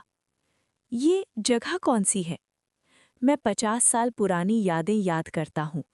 बसी हुई बदबू, दूर से आती शोर शराबे की आवाज। क्या? आंखें मलते हुए मैंने आसपास देखा। ये जगह मेरी यादों से अलग थी। मैं एक तंग सी गली में खड़ा था। दूसरी तरफ से लोग आ जा रहे थे। पिछली बार से अलग क्यों? तब मुझे याद आया, कुबड़े बुजुर्ग ने कहा था, रैंडम जगह। बटरफ्लाई इफेक्ट के कारण थोड़ा सा भी फर्क प्रोबेबिलिटी को बदल सकता था। इसीलिए मैं पिछली जिंदगी से बिल्कुल अलग जगह आ गया था। मैंने पीछे मुड़कर देखा। डायरेक्टर किम जमीन पर पड़ा था और मेरी सारी हर्ब्स भी इधर-उधर बिखरी हुई थी। थोड़ी देर बाहर चलते हैं। मैंने सारी जड़ी बूटियां इकट्ठी की, गली के कोने पर रखकर उन पर एक पुराना बोरीदार कपड़ा डाल दिया। फिर मैं सड़क पर निकल आया। एक साथ कई आवाजें कानों पर टूट पड़ीं। यांगुओं का सबसे बेहतरीन रेशम, आज का माल, शेंगझी देश के ग्रंथ, हमारी दवाई दुकान के बारे में। भीड़ भाड़ वाला इलाका था। सबसे बड़ी बात, ये जुबान मुझे आती थी। एक पल के लिए डर गया था, लगा किसी बिल्कुल अनजान देश में आ गया हूँ। लेकिन ये यांगवो ही था, वही जगह जहाँ मैं पिछली जिंदगी में रहा था। माफ कीजिएगा, मैं गांव से अभी आया हूँ, थोड़ा उलझन में हूँ। ये जगह का नाम क्या है? मैं एक राहचल मनुष्य से पूछता हूँ। पिछली जिंदगी में मैं और डायरेक्टर किम लियानशान शहर में गिरे थे, यांगुओ की बॉर्डर पर एक छोटा शहर। पर इस आदमी ने मुझे पागल जैसे देखा और मेरा हाथ झटक दिया। पागल हो क्या? राजधानी के बीच खड़े होकर पूछ रहे हो ये कौन सी जगह है? दिन दहाड़े किसी दीवाने से मिलना बदकिस्मती है। राजधानी? मैं धीरे से मुस्कुरा दिया। सियो किंग, इस जिंदगी में मैं यांगुओ की राजधानी में आ चुका था। Chapter 4 director Kim is a martial genius 1। अपनी लोकेशन कंफर्म करने के बाद मैं उस तरफ बढ़ा जहां डायरेक्टर किम बेहोश पड़ा हुआ था और उसे जोर से हिलाकर जगाया। डायरेक्टर, डायरेक्टर किम। अ, डायरेक्टर किम ने धीरे धीरे आंखें खोली और आसपास देखने लगा। डेप्यूटी मैनेजर सीओ, हम कहाँ हैं अब? यहीं। मैंने डायरेक्टर को पूरी सिचुएशन शॉर्ट में समझा दी। हंचबैक बुढ़े ने हमें जबरदस्ती स्पेशल रिफ्ट के अंदर धकेल दिया था और जब होश आया हम एक ऐसी दुनिया में थे जो बिल्कुल मिडीवल चाइना जैसी लग रही थी। एक ऐसी दुनिया जहां मार्शल आर्टिस्ट सच में एग्जिस्ट करते हैं। इतनी सारी चीजें हो चुकी हैं कि समझ ही नहीं आ रहा क्या सच है और क्या नहीं। बिल्कुल, कोई मुझे बता दे कि ये सब सिर्फ सपना है। डायरेक्टर किम का चेहरा जैसे एक ही पल में 10 साल बूढ़ा हो गया हो। ना कोई एबिलिटी, ना कोई टैलेंट। कभी लगता है अच्छा हुआ उन मॉन्स्टर्स के हाथ नहीं लगे और कभी लगता है शायद हमें बस बेकार समझकर छोड़ दिया गया। इस बात का मेरे पास भी कोई जवाब नहीं था। पिछली जिंदगी में मैं सिर्फ एक अनजान हर्ब कलेक्टर था जिसे दुनिया का कुछ पता नहीं था। इस जिंदगी में 3 दिन तक रिलेटिवली सेफ रह पाना मेरी रिग्रेशन का ही नतीजा था। सच कहूं, मैं खुद कोई खास इंसान नहीं हूं। सबसे पहले हम इस गली में हमेशा नहीं रह सकते, बाहर चलते हैं। ठीक है। मैं और डायरेक्टर किम सियोकिंग सिटी की भीड़-भाड़ वाली सड़कों पर आ गए। सियोकिंग सिटी का मेन एरिया लोगों से इतना भरा हुआ था जैसे आज के टाइम का कोई शॉपिंग डिस्ट्रिक्ट हो। मुझे समझ ही नहीं आ रहा ये क्या बोल रहे हैं और लोग हमें घूर क्यों रहे हैं। शायद हमारे कपड़ों की वजह से। मैंने अपनी पहली दुनिया की शर्ट डायरेक्टर किम के फेयरवेल डिनर के बाद आग जलाने के काम में जला दी थी। अब मेरे पास सिर्फ एक अंडरशर्ट बची थी। डायरेक्टर किम तो और भी ज्यादा अजीब लग रहा था। पूरा हाइकिंग गियर इस दुनिया के बिल्कुल अगेंस्ट। ये तो प्रॉब्लम हो गई। वैसे डेप्यूटी मैनेजर सीओ, आप चाइनीज़ बोल लेते हो? हाँ, कंपनी के ट्रेनिंग में चाइनीज़ सीखी थी। सुनने में ये सदर्न चाइनीज़ डायलेक्ट लगता है। थोड़ा बहुत काम चल जाना चाहिए। वाह, कितनी बड़ी लक है ये। ऑफ कोर्स ये एक झूठ था। इस दुनिया की लैंग्वेज ओरेकल बोन स्क्रिप्ट से डेवलप हुई थी। ये चाइनीज़ के किसी भी फॉर्म से मैच नहीं करती। ट्रेडिशनल हो या सिंप्लीफाइड या कोई भी चाइनीज़ डायलेक्ट यहाँ काम नहीं आती। पिछली ज़िंदगी में मुझे 2 महीने तक भिखारियों के पीछे लगना पड़ा था सिर्फ बेसिक बातचीत सीखने के लिए। इस बार ऐसा नहीं होने दूंगा। पर ये कपड़े अटेंशन खींच रहे हैं। पहले नए कपड़े खरीदते हैं। कपड़े खरीदेंगे कैसे? हमारा पैसा यहाँ चलेगा भी या नहीं? मैं हल्की सी मुस्कान के साथ बोला, हो सकता है पैसा काम ना करे, पर जहाँ लोग होते हैं वहाँ दवाई ज़रूर चाहिए होती है। मैं पास के एक फार्मेसी में गया और कुछ कॉमन हर्ब्स बेच दिए। ब्लड स्टॉपिंग, बॉडी वार्मिंग और फीवर रिड्यूसिंग हर्ब्स। ये वही लो ग्रेड हर्ब्स थे जो मैंने असेंशन पाथ में कलेक्ट किए थे। स्पिरिट एनर्जी से भरे होने की वजह से और काफ़ी टाइम से अनटच्ड रहने के कारण ये हर्ब्स आम हर्ब्स से 3-4 गुना बड़े थे। फार्मेसी से मुझे काफ़ी ठीक-ठाक पैसा मिला। हाँ, डिप्यूटी मैनेजर सीओ, आपके स्किल्स यहाँ भी काम कर रही हैं। काफ़ी मिला क्या? हाँ, लगता तो है। फिर भी जब मैंने पैसे देखे मेरी भौएं सिकुड़ गईं। प्राइस काफ़ी कट किया है। हमारा सस्पिशियस लुक ही वजह था। हर्ब्स की क्वालिटी अच्छी थी इसलिए कुछ मिला, वरना शायद कुछ भी नहीं मिलता। पर कपड़े खरीदने के लिए ये काफ़ी थे। मैंने सबसे गंदी सी दिखने वाली फैब्रिक शॉप से 2 सेट्स पुराने कपड़े खरीदे। कपड़े बदलकर हम फिर से बाहर आए। यहाँ का कॉस्ट ऑफ लिविंग काफ़ी ज़्यादा है। लियानशान सिटी के मुकाबले 3-4 गुना महंगा। इस चक्कर में सारा पैसा खत्म हो गया। तो अब क्या डायरेक्टर? थोड़ा इंतज़ार कीजिए डायरेक्टर, लगता है और हर्ब्स बेचनी पड़ेंगी। मैं दूसरी फार्मेसी गया और फिर से हर्ब्स बेच दिए। इस बार सस्पिशियस नहीं लगे, पर फिर भी प्राइस कम ही मिला। फिर से फैब्रिक शॉप, थोड़े बेटर कपड़े। फिर तीसरी फार्मेसी, इस बार प्राइस थोड़ा ठीक मिला। आखिर बार मैंने एक सिल्क आउटफिट खरीदी। सिल्क पहने हुए मैं सियोकिंग सिटी की भीड़ में घूमा और एक बड़ी रिस्पेक्टेबल फार्मेसी में गया। वहाँ मैंने येलो बैम्बू रूट्स बेची। माय लॉर्ड, इतनी कीमती एलिक्सर हमारी फार्मेसी को देने के लिए? ओनर ने बहुत ही इज्जत से मेरे हाथ से बैम्बू रूट्स लीं। मेरे हिसाब से ये कम से कम 800 साल पुरानी होंगी। कम से कम 10 हॉर्स शेप्ड सिल्वर मिलना चाहिए। बिल्कुल, इस क्वालिटी के लिए 15 तो बनते ही हैं। सही कहा, तुरंत ले आओ। मैं उनकी तारीफ सुनता हुआ 15 हॉर्स शेप्ड सिल्वर लेकर बाहर निकला। लाजवाब डिप्यूटी मैनेजर सीओ, क्या बस इतना ही है? हाँ, अभी के लिए। असल में येलो बैम्बू रूट्स अभी भी कुछ बची हुई थीं, और जो बेची थीं वो सबसे छोटी थीं। डायरेक्टर किम के लिए भी सिल्क आउटफिट खरीदा। फिर गवर्नमेंट ऑफिस जाकर ऑफिशियल को रिश्वत दी और रेजिडेंस परमिट बनवाया। सिटी के आउटस्कर्ट्स में छोटा सा घर और ज़मीन खरीदी। आखिर में मेरे पास सिर्फ एक हॉर्स शेप्ड सिल्वर बचा। आज से हम यहीं रहेंगे। रहने का बंदोबस्त हो गया है। डायरेक्टर, मैं आपको पढ़ना लिखना भी सिखाऊंगा। Thank you, deputy manager CO. नहीं, अब ये ठीक नहीं लगता। वो थोड़ा शर्मिंदा सा बोला। अब हम कॉलीग्स नहीं रहे। क्या बुलाऊं? मेरा नाम ही ले लो। Thank you, Seo Eunhan. नाम फिक्स करने के बाद हमने फ्यूचर प्लान्स डिस्कस किए। अब तक जो पैसा मिला वो जंगल से लाई हुई हर्ब्स की वजह से था। अगर हर्ब्स खत्म हो गई तो खाने रहने में प्रॉब्लम होगी। फिर काम कैसे करें? हर्ब्स खरीद बेचकर बिजनेस करें? बिल्कुल। अब हमारे पास जो इनिशियल फंड्स हैं उनसे डायरेक्टर यंग योंग हुन, जो एक बड़ी कंपनी के मिडिल लेवल एग्जीक्यूटिव थे, मिनिमम सर्वाइवल तो मैनेज कर ही लेंगे। लेकिन ये काफ़ी नहीं है। जब मैं रिग्रेशन के बाद इस दुनिया में आया हूँ, तो क्या मुझे सिर्फ जिंदा रहने का ही एम रखना चाहिए? नहीं। अगर मौका मिला है तो थोड़ा ऊपर एम करना चाहिए, है ना?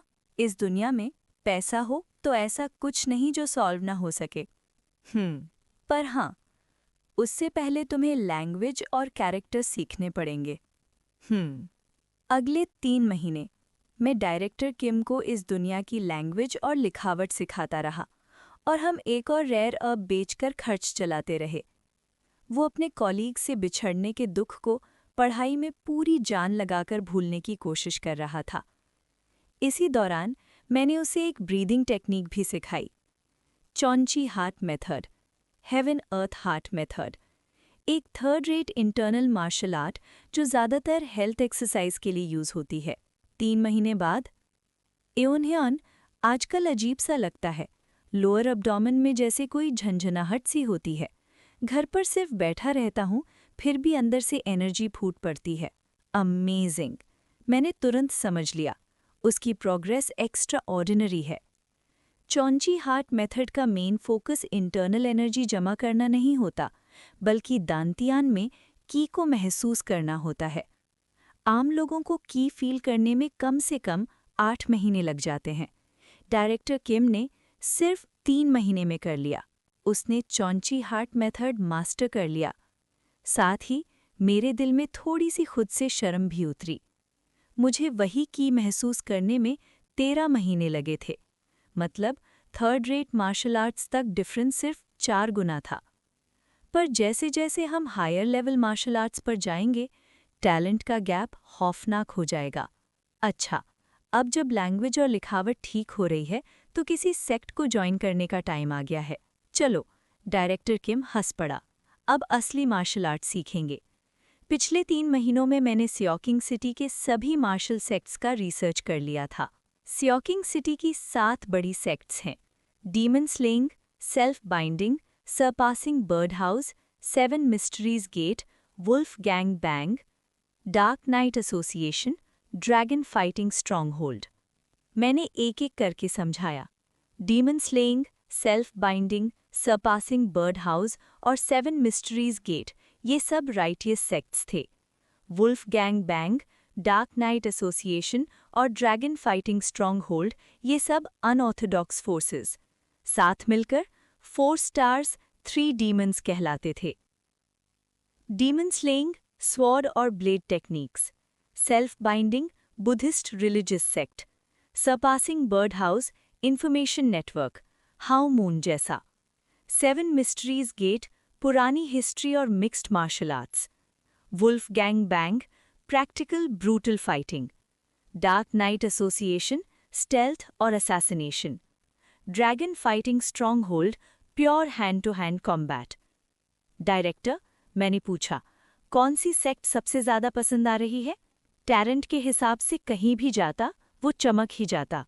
बिना एक सेकंड सोचे, डीमन स्लेइंग। हीरो के लिए स्वॉर्ड, मर्द के लिए ब्लेड, यही तो मार्शल रोमांस है।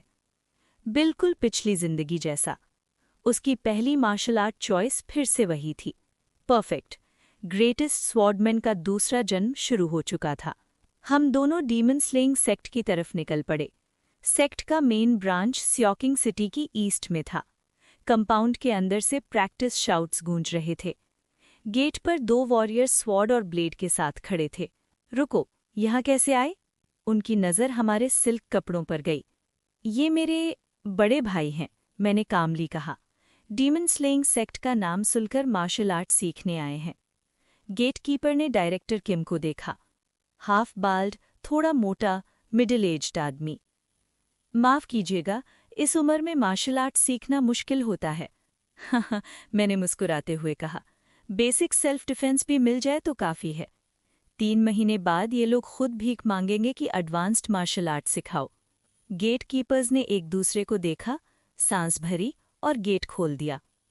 थोड़ी देर बाद हम सामने थे हॉल मास्टर हे बैक के। तो तुम सेल्फ डिफेंस मार्शल आर्ट सीखना चाहते हो? हाँ, मैंने सिल्क केस आगे बढ़ाते हुए कहा, सबसे अच्छी वाली। केस के अंदर थे 15 सिल्वर इंगॉट्स। हेबैक ने देखा, खांसा और बोला, आउटर डिसाइपल बना सकता हूँ। 2-3 इनर डिसाइपल टेक्निक्स भी सिखा दूंगा, पर सिर्फ एक ही आउटर डिसाइपल लेंगे। डायरेक्टर किम उठने ही वाला था, मैंने उसका कंधा दबाया। ये काफ़ी है, मैंने शांत स्वर में कहा। मेरा भाई आउटर डिसाइपल बनेगा। हेबैक ने हाथ हिला दिया। एक्सटर्नल डिसाइपल्स हॉल में आ जाना। बाहर निकलते ही डायरेक्टर किम घबरा गया। एओनह्यन, सिर्फ मैं ही क्यों सीख रहा हूँ? तुम ज्यादा यंग हो। मैं फिजिकल चीज़ों में कमज़ोर हूँ, मैंने सीधा कहा। मैं बिजनेस संभालूंगा, तुम मार्शल पाथ चलो। यही हम दोनों के रोल्स हैं। थोड़ी देर चुप रहने के बाद, समझ गया, डायरेक्टर किम ने कहा। मैं पूरी मेहनत करूंगा। इस तरह किम युंग होन डीमन स्लेइंग सेक्ट का आउटर डिसाइपल बन गया। डोनेशन के बदले उसे कुछ इनर डिसाइपल मार्शल आर्ट्स भी मिली। और 7 महीने बाद डीमन स्लेइंग सेक्ट में भूचाल आ गया। मार्शल आर्ट्स में मास्टरी का मतलब होता है सिर्फ टेक्निक्स या मूव्स याद कर लेना नहीं, बल्कि उनके ट्रू एसेंस को पूरी तरह अपने अंदर उतार लेना। जब कोई मार्शल आर्टिस्ट इस एसेंस को रियल कॉम्बैट में अप्लाई कर लेता है तो उसे एक फॉर्मिडेबल वॉरियर के रूप में पहचाना जाता है। चाहे कोई सड़क पर बिकने वाली थर्ड रेट मार्शल आर्ट ही क्यों ना हो, अगर उसका एसेंस समझ लिया जाए तो वही इंसान सेकंड रेट मार्शल आर्टिस्ट तक पहुंच सकता है। नेचुरली, जितनी हाई लेवल मार्शल आर्ट होती है उतनी ही ज़्यादा गहरी उसकी एसेंस होती है। हर एक मूव में कई थर्ड रेट मार्शल आर्ट्स के बराबर का एनलाइटनमेंट छुपा होता है। इसीलिए फर्स्ट रेट और सेकंड रेट मार्शल आर्ट्स सिर्फ स्ट्रॉन्ग नहीं होती, वो समझ और बुद्धि का प्रमाण होती हैं। डीमन स्लेइंग सेक्ट ऐसी ही एक बड़ी सेक्ट थी। सियोक्योंग सिटी में एक पुरानी और वेल एस्टैब्लिश्ड मार्शल सेक्ट, और उनकी मार्शल आर्ट्स सिर्फ 7 महीने में किसी ने पूरी तरह मास्टर कर ली थी। स्वुश स्वुश, किम योंग-हुन की ब्लेड हवा को काट रही थी। Absolute dragon saber technique, demon slaying sect की प्रसिद्ध ब्लेड आर्ट। कहा जाता था कि ये टेक्निक उड़ते हुए ड्रैगन को भी काट सकती है। ये डीमन स्लेइंग सेक्ट के इनर डिसाइपल्स की फाउंडेशन मार्शल आर्ट थी। फाउंडेशन होने का मतलब ये नहीं कि ये वीक थी। बड़ी सेक्ट के इनर डिसाइपल्स की foundation martial art already second rate के बराबर होती है, और सेकंड रेट मार्शल आर्ट्स कभी कमज़ोर नहीं होती। इस टेक्निक की फेरोसिटी इतनी ज़्यादा थी कि देखने वाले की सांस रुक जाए, और जब कोई इस टेक्निक की ट्रू एसेंस तक पहुंच जाए, वो फर्स्ट रेट पहुंच चुका है। किम योंग-हुन अब officially first rate martial artist बन चुका था। मैं उसे देखकर बिल्कुल स्टन हो गया। फर्स्ट रेट, इस टाइटल का मतलब बहुत भारी होता है। हर फील्ड में फर्स्ट रेट का मतलब होता है टॉप टियर। मार्शल वर्ल्ड में फर्स्ट रेट वॉरियर बड़ी सेक्ट का एल्डर या हॉल मास्टर बन सकता है, और अगर सेक्ट छोटी हो तो सीधा सेक्ट लीडर। सिर्फ आधे साल में फर्स्ट रेट। कई मार्शल आर्टिस्ट्स पूरी जिंदगी ट्रेनिंग करते हैं तब जाकर यहाँ पहुँच पाते हैं, और किम योंग-हुन सारे नॉर्म्स तोड़ते हुए सिर्फ 7 महीने में फर्स्ट रेट पहुँच गया। No wonder demon slaying sect उलट-पुलट हो रखी है। रूमर था एक आउटर डिसाइपल सिर्फ 7 महीने में एल्डर लेवल पहुँच गया, इसलिए सेक्ट के अंदर पैनिक मच गया। उन्हें लगा कि ये किसी और सेक्ट का स्पाई है, और उसके साथ मैं भी स्पाई बन गया। इस वजह से हम दोनों को हाउस अरेस्ट में डाल दिया गया। मैं तो मार्शल आर्ट्स जानता भी नहीं, फिर भी स्पाई। पर लॉजिकली देखें तो एक मिडिल एज्ड आदमी पेट निकला हुआ अचानक मार्शल आर्ट्स सीखने आता है और आधे साल में फर्स्ट रेट बन जाता है। सस्पिशियस होना तो बनता है। मिस्टर किम, आपको डर नहीं लग रहा? किस बात का? अगर वो हमें स्पाई समझते रहे तो वो आपके मेरिडियंस ब्लॉक कर सकते हैं या डांटियान तोड़ सकते हैं। मार्शल वर्ल्ड में ये आम बात है। हाँ, वो तो है। ब्ज़। किम ने आखिरी बार तलवार घुमाई और पसीना पोंछा। पर अजीब बात है, मुझे लग रहा है मैं नेक्स्ट वॉल देख पा रहा हूँ। अगर उसे तोड़ दिया तो मैं नेक्स्ट लेवल पहुँच जाऊँगा। ये आदमी मॉन्स्टर है। अभी अभी फर्स्ट रेट बना है और पीक की बात कर रहा है। फर्स्ट रेट के बाद पीक मास्टर। पीक मास्टर तो मतलब बड़ी सेक्ट का सेक्ट लीडर या ग्रैंड एल्डर लेवल स्ट्रेंथ। यानगुओ में इसे पिनिकल रेल्म भी कहते हैं। सिर्फ पीक मास्टर होना ही आपको यानगुओ के टॉप 1000 में ले आता है, और मार्शल वर्ल्ड में पीक के ऊपर कोई प्रॉपर डिस्कशन ही नहीं होती। ये ऑलमोस्ट फाइनल लिमिट माना जाता है। सिर्फ कुछ हाई लेवल मार्शल आर्ट सीखकर 7 महीने में पीक। मेरी एक्सपेक्टेशंस ही गलत थीं। इस स्पीड से वर्ल्ड के ग्रेटेस्ट स्वर्ड्समैन का जन्म 30 साल नहीं 40 साल पहले हो सकता था। जब तुम पीक पहुंच जाओगे, चाहे स्पाई हो या कुछ भी, सेक्ट को तुम्हें एक्सेप्ट करना ही पड़ेगा। वैसे भी सीओ इयन ह्यून के पास वो जंसिंग रूट तो है ही। वो बात करते हुए भी स्वॉर्ड प्रैक्टिस करता रहा। वो येलो बैम्बू रूट जो मैंने असेंशन पाथ से निकाला था, वो पीक पहुंचने के बाद उसे देने के लिए ही रखा गया था। ज्यादा टाइम नहीं लगेगा। पर डायरेक्टर, आपकी स्वॉर्ड टेक्निक पहले से बिल्कुल अलग लग रही है। वो हॉल मास्टर है बैक की टेक्निक है। True demon slaying sword technique. एक बार देखी, फिर अनफोल्ड की, सीख ली। अब उसे अपनी स्वॉर्ड्समैनशिप में फिट कर रहा हूँ। था सच में हेवनली मार्शल टैलेंट। ये सिर्फ इम्प्रेसिव नहीं, ये टेरिफाइंग था। सोचने पर याद आया, डायरेक्टर किम का स्टैमिना ऑफिस में भी अलग लेवल का था। हाइकिंग में सबसे आगे, फुट वॉलीबॉल में फास्टेस्ट, फिजिकल काम में हमेशा फर्स्ट। शायद ये टैलेंट पहले से ही था। क्या पता हमारी एबिलिटीज इस दुनिया में नहीं, पहले ही मौजूद थी। तो मेरी रिग्रेशन एबिलिटी भी बस एक कल्पना थी। मैंने सिर हिलाकर ये सोच झटक दी। 7 दिन और रात गुजर गए। पट किम योंग हुन पीक मास्टर बन चुका था। वॉल तोड़ दिया। मैं कांपते हाथ से 900 साल पुरानी येलो बैम्बू रूट उसे दे दी। तुम्हारा टैलेंट मेरी उम्मीद से कहीं ज्यादा है। मुझे भी हैरानी हो रही है। शायद इसीलिए बचपन से मार्शल आर्ट्स पसंद थी। मजाक के बीच उसने बैम्बू रूट चबाकर खा ली और मेडिटेशन में बैठ गया। थोड़ी देर बाद उसके सर के ऊपर 3 फूल खिल उठे और फिर उसकी सांस के साथ अंदर समा गए। 3 flowers gather at the summit। उसकी आंखों में चमक आ गई। वो खड़ा हुआ। अब हॉल मास्टर इतना स्कैरी नहीं लगता। वैसे हाउस अरेस्ट कब खत्म होगी? उसने सुपरवाइजिंग एल्डर से पूछा। जब तक स्पाई होने का शक क्लियर नहीं होता। ठीक है। 3 दिन और गुजर गए।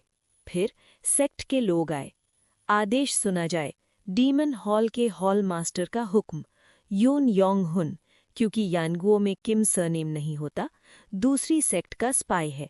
इसके लिम्ब मेरिडियंस काट दिए जाएं। मैंने कहा था ना, मैं स्पाई नहीं हूं। चुप रहो, बांध दो। क्या होने वाला था ये अभी किसी को भी पूरी तरह समझ नहीं आया था। बस इतना ही था। डायरेक्टर किम यांग-हुन ने बिजली की रफ्तार से अपनी तलवार खींच ली। शुक! आह! आह! एक एल्डर की कलाई हल्की सी कट गई, बस हल्की सी, लेकिन वो हाथ अब जिंदगी भर काम का नहीं रहा। डायरेक्टर किम ने तलवार को पकड़े रखा। उसका चेहरा अंधेरा और ठंडा था। 7 महीने के मुकाबले अब उसका शरीर पतला, मजबूत और मसल से भरा हुआ था। जैसे ही तलवार हाथ में आई, उसका बॉडी अपने आप उस शॉर्ट स्टांस में आ गया जिसे उसने हजारों नहीं लाखों बार प्रैक्टिस किया था। ये मेरी पहली मार्शल आर्ट स्कूल थी। ये सब आखिर हो क्या रहा है?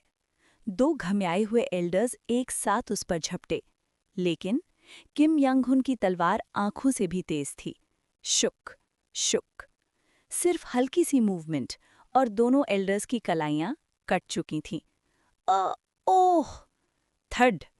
जो गार्डियन मेरी तरफ बढ़ रहा था वो भी घबरा गया। किम ने पलक झपकते ही पास आकर उसकी कलाई पर स्ट्राइक की। गार्डियन बेहोश होकर गिर पड़ा। आह! आह! Damn it! ये पीक मास्टर है। भागो, सेक्ट लीडर को इन्फॉर्म करो। डीमन स्लेइंग सेक्ट के जो डिसाइपल्स एल्डर्स के साथ आए थे पूरी तरह पैनिक हो गए और भाग निकले। किम यांग-हुन ने सख्त चेहरे के साथ मेरी तरफ देखा। ई हुन ह्योंग, मैं ड्रैगन फाइटिंग स्ट्रॉन्गहोल्ड जाने का सोच रहा हूँ। तुम क्या कहते हो? Dragon fighting stronghold unorthodox faction है, लेकिन कोई बड़ा पाप करने के लिए मशहूर नहीं। बस उनका मार्शल स्पिरिट स्ट्रांग है। मुझे तो ठीक ही लगता है। अच्छा, तुम पहले ड्रैगन फाइटिंग स्ट्रॉन्गहोल्ड चले जाओ। मैं डीमन स्लेइंग सेक्ट के एल्डर्स और सेक्ट लीडर से निपट कर आता हूँ।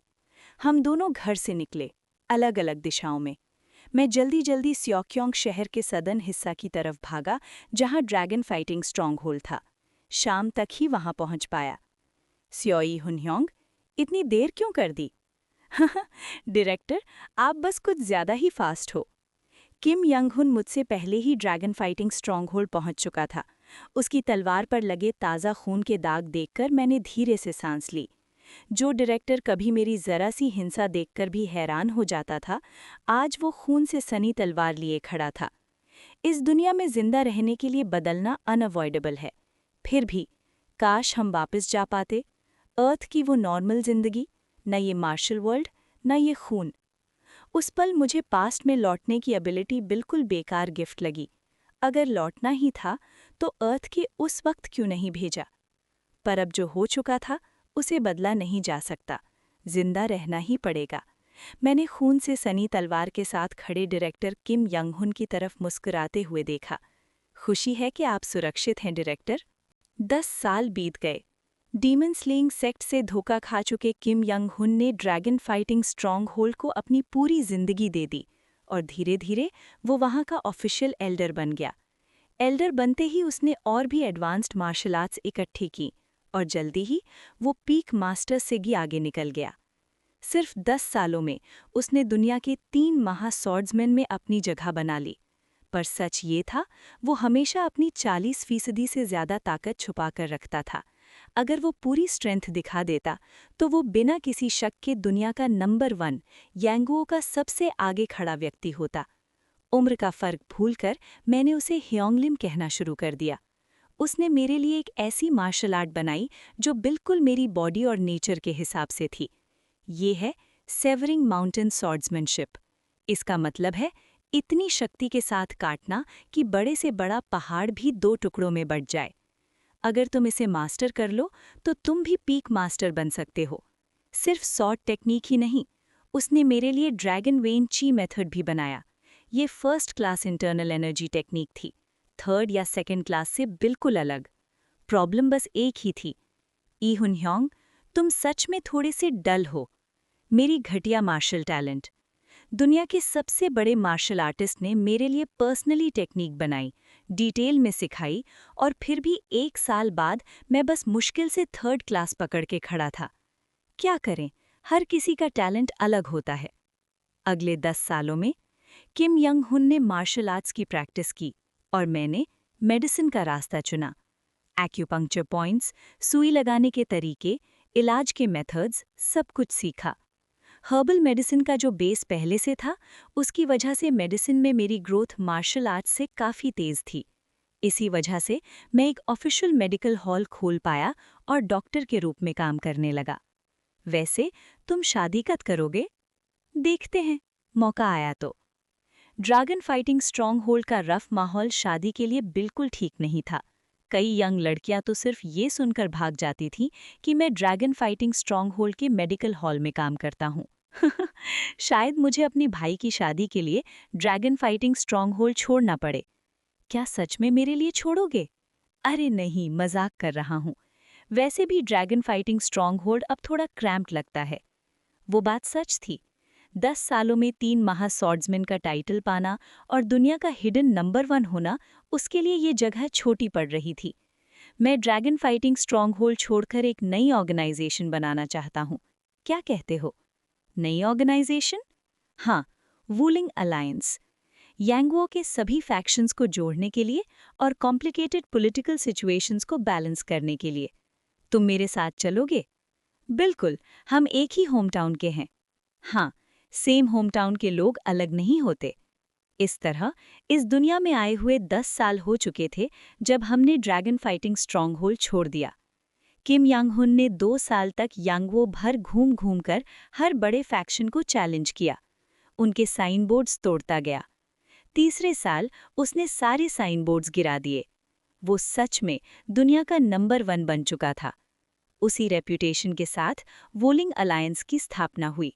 सब फैक्शंस एकजुट हुए। किम यंग हुन पहला लीडर बना और मैं उसका चीफ स्ट्रैटेजिस्ट। वुलिंग अलायंस बनने के 7 साल बाद इस दुनिया में आए हुए 20 साल हो चुके थे। मैं अब comfortably third class martial artist था। इंटरनल एनर्जी फर्स्ट क्लास थी, बहुत सारी मेडिसिनल हर्ब्स की वजह से, लेकिन एक्चुअल कॉम्बैट स्किल अभी भी थर्ड क्लास के किनारे पर ही थी। पर किम यंग हुन, वो बिल्कुल अलग था। खूं।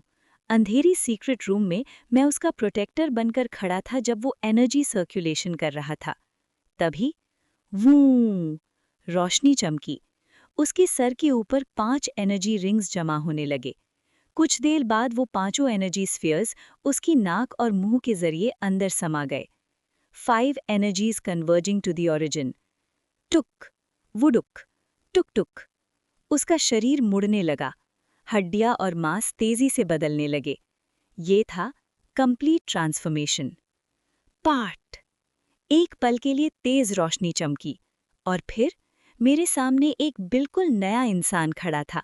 सारी झुर्रियां गायब, सफेद बाल, नहीं, गंजा सर, नहीं। घने बाल, जवान चेहरा और वाइटैलिटी से भरा हुआ शरीर। ये वो आदमी नहीं था जिसे मैं जानता था। ये कुछ और ही था।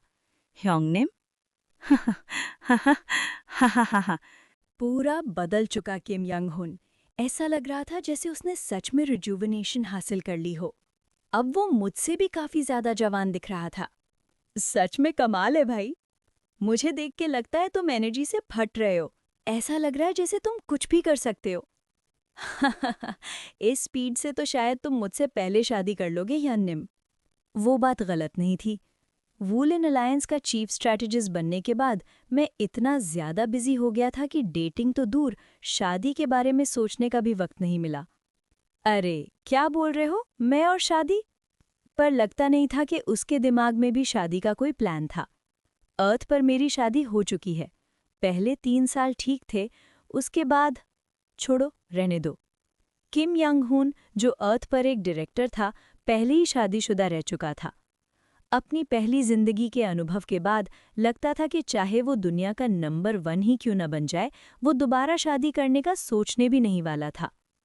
लेकिन ह्योंगनिम, जब दुनिया को पता चलेगा कि आप कंप्लीटली ट्रांसफॉर्म हो चुके हो, तो पूरी मार्शल वर्ल्ड हिल जाएगी। शायद। पर अब वक्त आ गया है कि धीरे धीरे वुलन अलायंस की लीडरशिप नेक्स्ट जनरेशन को सौंप दूं। कोई भी आपके स्टैंडर्ड्स पर खरा नहीं उतरता ह्योंगनिम। वुलन अलायंस का लीडर बनने के लिए सिर्फ मार्शल आर्ट्स का लेवल काफी नहीं होता, मार्शल डाओ को समझना पड़ता है। आप ही ज्यादा जीनियस हो ह्योंगनिम, इसका मतलब ये नहीं कि बाकी सब बेवकूफ हैं। फिर भी किम यंग हुन के कंप्लीट ट्रांसफॉर्मेशन के 1 साल बाद उसने वुलन अलायंस का लीडर का पोजीशन अगली पीढ़ी को दे दिया।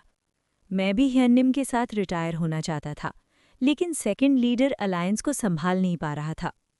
और यूं मुझे मजबूरन चीफ स्ट्रैटेजिस्ट के पद पर बना रहना पड़ा। इस तरह और 10 साल बीत गए। इस दुनिया में आए हुए अब 30 साल हो चुके थे। मेरी उम्र लगभग 60 के करीब पहुंच रही थी। मार्शल आर्ट्स की बात करें तो मेरी इंटरनल एनर्जी काफ़ी ज़्यादा थी, लेकिन एक्चुअल स्किल लेवल बस 3rd रेट के बिल्कुल आखिरी छोर पर अटका हुआ था। वुलन अलायंस ने सेकंड लीडर का युग देखा, फिर तीसरा लीडर आया, और तब जाकर मैं एक सक्सेसर को जान लगाकर ट्रेन करके अपनी पोजीशन सेकंड स्ट्रैटेजिस्ट को सौंपकर आखिरकार रिटायर कर पाया। किम यंग हुन लीडर से रिटायर होने के बाद यांगवो भर में घूमने लगा, कभी कभी महीनों तक गायब रहता।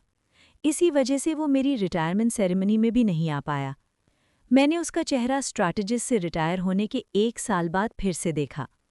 सियाक्योंग सिटी में मैंने एक मैनर खरीदा था और वहां शांति से मेडिकल बुक्स पढ़ रहा था। ट्रज, ट्रज, ये क्या? कौन है? आह, ह्योंगनिम। ह्योंगनिम, आप भिखारी जैसे क्यों लग रहे हो? और मेरी रिटायरमेंट सेरेमनी में क्यों नहीं आए? क्या दुनिया घूमने में इतना मजा आ रहा था?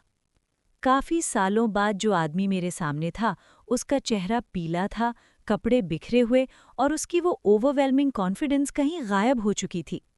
क्या हो गया ह्योंगनिम? थंप। वो मेरे मैनर के फ्लोर पर गिर गया और आसमान की तरफ देखते हुए बोला, एयनहेन, मुझे लगता था कि मैं मार्शल आर्ट्स के लिए सच में ब्लेस्ड हूं। पर आप तो जीनियस हो ह्योंगनिम। हाँ, मैं मार्शल आर्ट्स का जीनियस हूं। यांगवो में नहीं, सारे ऑर्डिनरी मॉर्टल्स में शायद ही कोई मेरी मार्शल टैलेंट का मुकाबला कर सके। Ordinary mortals? ह्योंगनिम, आप ऑर्डिनरी कैसे हो सकते हो? आप तो दुनिया के नंबर 1 हो। मैंने कल्टिवेटर्स का सामना किया। याद है, 30 साल पहले वो मॉन्स्टर्स जो आसमान में उड़ते थे और हमारे कंपेनियंस को उठा ले गए थे? मैं चुप हो गया। कल्टिवेटर्स। वुलन अलायंस का चीफ स्ट्रैटेजिस्ट होने के नाते मैंने उनसे कुछ बार मुलाकात की थी। वो यांगवो के पॉलिटिक्स में, बिजनेस में, यहाँ तक कि रॉयल सर्कल्स में भी छुपे हुए थे। पूरे देश को पर्दे के पीछे से कंट्रोल कर रहे थे। जब वुलन अलायंस बना मार्शल वर्ल्ड को कंट्रोल करने के लिए, तो उनका अगला टारगेट वुलन अलायंस ही था। उनसे दुश्मनी का मतलब था पूरे यांगवो से दुश्मनी। इसलिए मैंने उनके साथ हाथ मिला लिया। उनकी इनडायरेक्ट मदद से वुलन अलायंस का पावर बहुत ज्यादा बढ़ गया। पर उनकी एक शर्त थी, मार्शल आर्टिस्ट्स कभी कल्टिवेटर्स को नुकसान नहीं पहुंचा सकते। इस रूल के कारण वुलन अलायंस के लोगों को कभी उनसे सीधा टकराने का मौका ही नहीं मिला। और वुलन अलायंस के लीडर से रिटायर होने के बाद किम यंग हुन ने कल्टिवेटर्स को ढूंढना शुरू कर दिया। उन्हें ढूंढना बहुत मुश्किल है, और जब मिल भी जाते हैं तो इल्यूजन या फ्लाइंग जैसी टेक्निक्स यूज करके भाग जाते हैं, प्रॉपर फाइट ही नहीं होने देते। पर इस बार मैं उनका सामना डायरेक्टली कर पाया। तो जीत गए आप? जीत गया। अगर आप ये बात वुलन अलायंस के लीडर के टाइम बोल देते तो मैं शॉक में अपनी गर्दन पकड़ लेता। किम यंग हुन ने बिटर स्माइल के साथ जबान बाहर निकाली। ची बिल्डिंग स्टेज के कल्टिवेटर के साथ लाइफ एंड डेथ बैटल में मैं मुश्किल से उसकी उंगली के सिरे पर एक स्क्रैच लगा पाया। उसने कहा, अगर मैं उसकी बॉडी को छू भी लूं तो उसे मेरी जीत माना जाएगा। तो टेक्निकलिटी में जीत तो हुई ही। क्या वो कल्टिवेटर टॉप 10 मास्टर्स में से था? नहीं, वो उठकर खड़ा हो गया, पूरी तरह ब्रोकन लग रहा था। ची बिल्डिंग स्टेज कल्टिवेशन वर्ल्ड का सेकंड लोएस्ट लेवल होता है। मार्शल आर्टिस्ट्स के लिए ये बस सेकंड टियर फाइटर के बराबर है। क्या ये कैसे हो सकता है? मेरी पिछली और इस जिंदगी दोनों में मुझे पता था कि कल्टिवेटर्स पावरफुल होते हैं। मार्शल आर्टिस्ट्स के ऊपर ये एक अलग ही एग्जिस्टेंस है। लेकिन पिछले 30 सालों से किम यंग हुन की मार्शल आर्ट्स देखने के बाद मैं जानता था उसकी मार्शल आर्ट्स सच में हेवेंस टचिंग थी। सिर्फ कहने के लिए नहीं, वो हवा में लेविटेट करके मार्शल आर्ट्स परफॉर्म कर सकता था, सॉलिड आयरन को टोफू की तरह काट सकता था। और फिर भी ऐसा मार्शल आर्ट्स जीनियस सिर्फ सेकंड लोएस्ट लेवल के कल्टिवेटर को स्क्रैच भी मुश्किल से कर पाया। मुझे पता था ये दुनिया ज़ियांशिया नॉवल जैसी है। मैं ज़ियांशिया जॉनरा के बारे में जानता था, लेकिन सिर्फ नाम के लिए। कल्टिवेटर्स के होने की वजह से मैंने इस दुनिया को ज़ियांशिया लाइक कहा था, पर मैंने कभी सीरियसली नहीं सोचा था कि वो कितने ज़्यादा पावरफुल होंगे। 30 साल पहले जो मॉन्स्टर्स हमारे कंपेनियंस को उठा ले गए थे, उन्हें मैं देवता समझता था, कल्टिवेटर्स नहीं। ये मानना मुश्किल है कि कोई इंसान आपके साथ खिलवाड़ कर सके ह्योन्निम। मुझे भी ऐसा ही लगता था, पर मैं बस कुआं का मेंढक था। यांगो में जो कल्टिवेटर्स हमने देखे हैं, वो कल्टिवेशन हायरार्की के सबसे नीचे के लोग हैं। सबसे नीचे वाले ही आयरॉनिकली मॉर्टल वर्ल्ड में सबसे ज्यादा मेडलिंग करते हैं। तो हम इनडायरेक्टली उनके कंट्रोल में हैं? उसने गहरी सांस ली। मैं इन कल्टिवेटर्स का सामना करता रहूंगा, और मैं एक ऐसी मार्शल आर्ट बनाऊंगा जो उनके सामने खड़ी हो सके। मुझे करना ही होगा, क्योंकि इस दुनिया में मेरे जैसा हेवनली मार्शल आर्टिस्ट कोई और है ही नहीं। ये कहकर आंखों में आग लिए किम यंग हुन चला गया। उसकी बातों का झटका इतना गहरा था कि मैं काफी दिन तक घर से बाहर ही नहीं निकला। और उस दिन के बाद मैंने कल्टिवेटर्स के बारे में अपनी पूरी ताकत से जान शुरू की। अपने कनेक्शंस का यूज करके मैंने वुलन अलायंस, पॉलिटिक्स, बिजनेस, यहाँ तक कि रॉयल फैमिली के अंदर छुपे कल्टिवेटर्स से मुलाकात की। उनकी दुनिया, उनके रूल्स, जितना ज्यादा मैंने जाना, उतना ही मुझे एहसास हुआ कि उनका रियल्म मेरी कल्पना से भी परे था। कल्टिवेटर्स मार्शल आर्टिस्ट्स की तरह सिर्फ बॉडी और इंटरनल एनर्जी पर नहीं चलते। उनका गोल होता है इमॉर्टैलिटी। सबसे नीचे के कल्टिवेटर्स भी पीक मार्शल आर्टिस्ट्स के बराबर होते हैं और हर जगह दखल देते हैं। जैसे जैसे उनका कल्टिवेशन लेवल बढ़ता है, वो मौसम, प्राकृतिक आपदा और दुनिया के नियम तक कंट्रोल कर सकते हैं। धीरे धीरे देवता जैसे बन जाते हैं। ये सब जानकर मैं डर के मारे और ज्यादा मार्शल आर्ट्स ट्रेन करने लगा। 30 साल पहले जो ड्रैगन जैसे बींग्स हमने देखे थे, वो देवता नहीं थे। वो इंसान थे जो कल्टिवेशन के जरिए उस हद तक पहुंच गए थे। और सबसे ज्यादा भयंकर बात ये कि वो अभी भी ऊपर जाने की कोशिश कर रहे थे, और उनसे भी ऊपर और भी ज्यादा टेरिफाइंग बीइंग्स मौजूद थे। ये सब सुनकर शायद कोई इसे कहानी मान लेता, पर मैं खुद इसका गवाह था, इसलिए मैं इसे कभी मजाक समझ ही नहीं सकता था। मुझे पता था कि मेरे कलीग्स काफ़ी फॉर्मिडेबल हो चुके थे, लेकिन मुझे अंदाज़ा नहीं था कि बात यहाँ तक पहुँच चुकी है। वो लोग सच में टेरिफाइंग एंटिटीज़ बन रहे थे। जैसे जैसे मैं कल्टिवेटर्स के बारे में ज़्यादा जानता गया, वैसे वैसे मुझे समझ आता गया कि हमने जो पावर हासिल की थी वो कितनी इनसिग्निफिकेंट थी। चाहे हम अपनी मार्शल आर्ट्स कितनी ही ऊंचाई तक ले जा लें, कल्टिवेटर्स तो ऐसे मॉन्स्टर्स थे जो पहाड़ों को हिला सकते थे, जमीन का नक्शा बदल सकते थे। चाहे मैं कितनी भी बार रिग्रेशन कर लूं, मैं कभी भी कल्टिवेटर के लेवल तक नहीं पहुंच सकता था। कल्टिवेशन शुरू करने के लिए स्पिरिचुअल रूट चाहिए होता है, और जिसके पास वो नहीं होता, उसके लिए ये रास्ता कभी खुलता ही नहीं। रिग्रेशन शायद इस जिंदगी पर खत्म ना हो, लेकिन मुझे कुछ पता नहीं। मैंने इसे बस एक और मौका समझा और अपनी पूरी कोशिश के साथ जीता गया। चाहे इसके बाद एक और जिंदगी हो भी, हम कल्टिवेटर्स के सामने कभी खड़े नहीं हो सकते। जितना ज़्यादा मैं कल्टिवेटर्स के साथ इंटरैक्ट करता और जितना ज़्यादा मैं उन पर लिखे पुराने ग्रंथों को पढ़ता, उतना ही ज़्यादा बेबस महसूस करता। इस पावरलेसनेस और प्रेशर के बीच मैं मार्शल आर्ट्स की ट्रेनिंग करता रहा। बुढ़ापे के इस शरीर के साथ तलवार घुमाना किसी तरह मेरे मन को हल्का कर देता था, और यूं ही और 10 साल बीत गए। साएं सेवरिंग माउंटेन स्वॉर्ड्समैनशिप करते हुए और अपनी सांसें रेगुलेट करते हुए मैं मुश्किल से एक सेकेंड टियर मार्शल आर्टिस्ट तक पहुंच पाया। उसी वक्त मैं अपने बदले हुए भाई से फिर मिला। ह्युंगनिम, काफी सालों बाद जो आदमी मेरे सामने खड़ा था, वो किसी जंगली तपस्वी जैसा लग रहा था। लंबे उलझे बाल, घनी दाढ़ी। काफी वक्त हो गया उन्हें। हाँ, हम सिर्फ लेटर्स के जरिए ही टच में थे। जो कल्टिवेशन वर्ल्ड की इन्फो मैंने भेजी थी, क्या उससे कुछ मदद मिली? थोड़ी बहुत। तो क्या आप कल्टिवेटर्स को हराने के लिए कोई मार्शल आर्ट बना पाए? मैंने अपनी कंसेप्शुलाइज्ड मार्शल आर्ट पूरी कर ली है। वाओ! मेरा दिल जोर से धड़क उठा। अगर मार्शल आर्ट्स का जीनियस ये कह रहा था, तो इसका मतलब था कि उसकी मार्शल आर्ट्स वाकई कल्टिवेटर्स का सामना कर सकती थीं। तो आपकी मार्शल आर्ट्स तो स्वर्ग को पार कर चुकी होंगी? नहीं, उसके चेहरे पर अजीब सी उदासी थी। मेरी मार्शल आर्ट्स बस यहीं तक जा सकती हैं। ये क्या मतलब? मैं आज तुमसे अलविदा कहने आया हूँ। ह्युंगनिम, जो चेहरा कभी गर्व और उम्मीद से भरा होता था, अब पूरी तरह अंधेरे में डूब चुका था। आज मैं कल्टिवेशन सेक्ट ज्वाइन करने जा रहा हूँ। शायद बिल्कुल नीचे से शुरू करूंगा। क्या? ये क्या कह रहे हो? पिछले 10 सालों में कल्टिवेटर्स के बारे में जानकारी के सहारे मैंने उन्हें ढूंढा, उनसे लड़ा और उनके खिलाफ मार्शल आर्ट्स डेवलप की। फिर मैं एक कोर फॉर्मेशन कल्टिवेटर से मिला। उसकी कहानी जारी रही। मैं उससे लड़ता रहा, अपनी सारी समझ झोंक दी और उसका बायां हाथ काट दिया।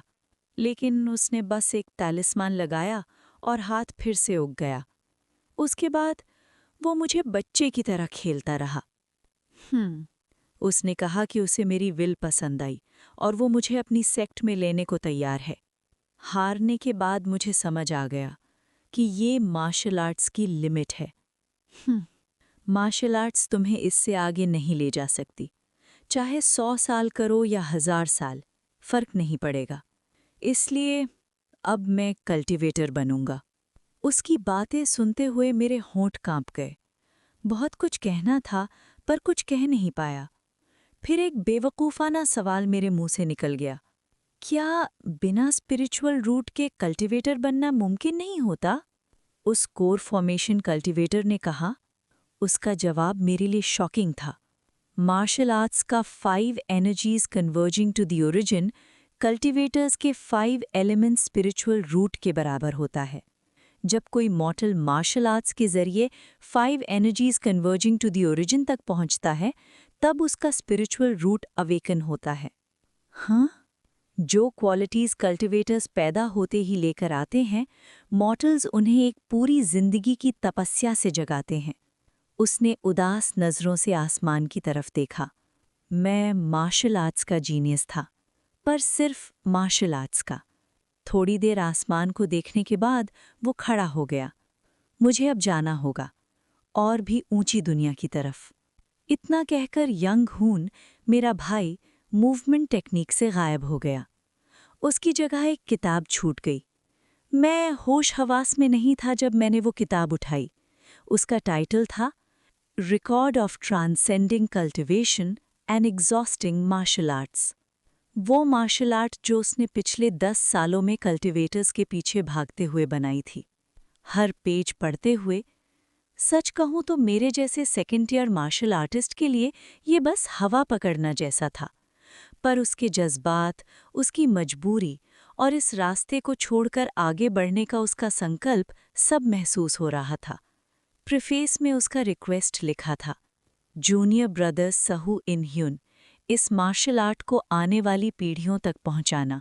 ये कल्टिवेटर्स नाम के प्राकृतिक आपदा के सामने उनकी जिंदा रहने की एकमात्र डोर होगी। मैं बार बार उसके लिखे शब्दों को पढ़ता रहा, अपने दिल में बसाता रहा। समझ नहीं आता था, पर ये उसकी आखिरी इच्छा थी। ह्यूंगनिम, आप मुझे पीछे छोड़कर कहाँ जा रहे हैं? शुरू में वो सिर्फ मेरा बॉस था, पर 40 सालों में वो मेरा सच्चा भाई बन चुका था। उस दिन के बाद मैंने और मेहनत से ट्रेनिंग की, उसके छोड़े हुए ज्ञान का थोड़ा सा भी मतलब समझने की कोशिश करता रहा, लेकिन मेरा शरीर धीरे धीरे साथ छोड़ रहा था। सालों बाद मैं एक stable second year martial artist बन गया, पर उसके बाद बुढ़ापा तेजी से आ गया। खांसी के दौरों के बीच अपने शानदार बेड पर लेटे हुए मैंने सोचा, कितनी आयरनी है, इस दुनिया में आए लगभग 50 साल हो गए। पिछली जिंदगी की तरह मैं फिर एक बिस्तर पर पड़ा हूँ, उसी बीमारी से मरने के करीब। बस बेड और घर बदल गया है। लगता है किस्मत बदली नहीं जा सकती। इंसान चाहे जितनी कोशिश कर ले, अपनी डेस्टिनी से भाग नहीं सकता। बस उसके बीच जिंदगी थोड़ी बेहतर बना सकता है। पर क्या ये सच में ऐसा ही था? आंखें बंद करते हुए मैंने सोचा, शायद अगर थोड़ा और लड़ता, थोड़ा और धक्का मारता, तो शायद इस जिंदगी में यंग हून ह्यूंगनिम के साथ मैं वुलन अलायंस का चीफ स्ट्रैटेजिस्ट बना। धन, मान, शान सब कुछ देखा। अब बस मौत बाकी है। क्या मुझे अफसोस है? नहीं, ये जिंदगी पूरी थी। बस एक बात का अफसोस रहा, जब कोई आसमान से भी ऊपर जाना चाहता था और उसे और भी बड़ी दीवार मिली, तब मैं कुछ नहीं कर पाया। मैं एक ऑर्डिनरी इंसान हूँ, बस एक बार रिग्रेशन का बोनस मिला। मार्शल आर्ट्स में भी कोई खास टैलेंट नहीं। हेवनली जीनियस के साथ खड़े होकर उसके आसमान पार करते हुए ना देख पाना, हाँ, ये आसमान के पार क्या है ये ना देख पाना ही मेरा एकमात्र अफसोस था। सर्दी का एक शांत दिन था, ज्यादा ठंड नहीं थी। मैं अपने बेड पर लेटा 50 साल की जिंदगी को समेट रहा था। एक ऐसी जिंदगी जिसमें मैंने अपनी तरफ से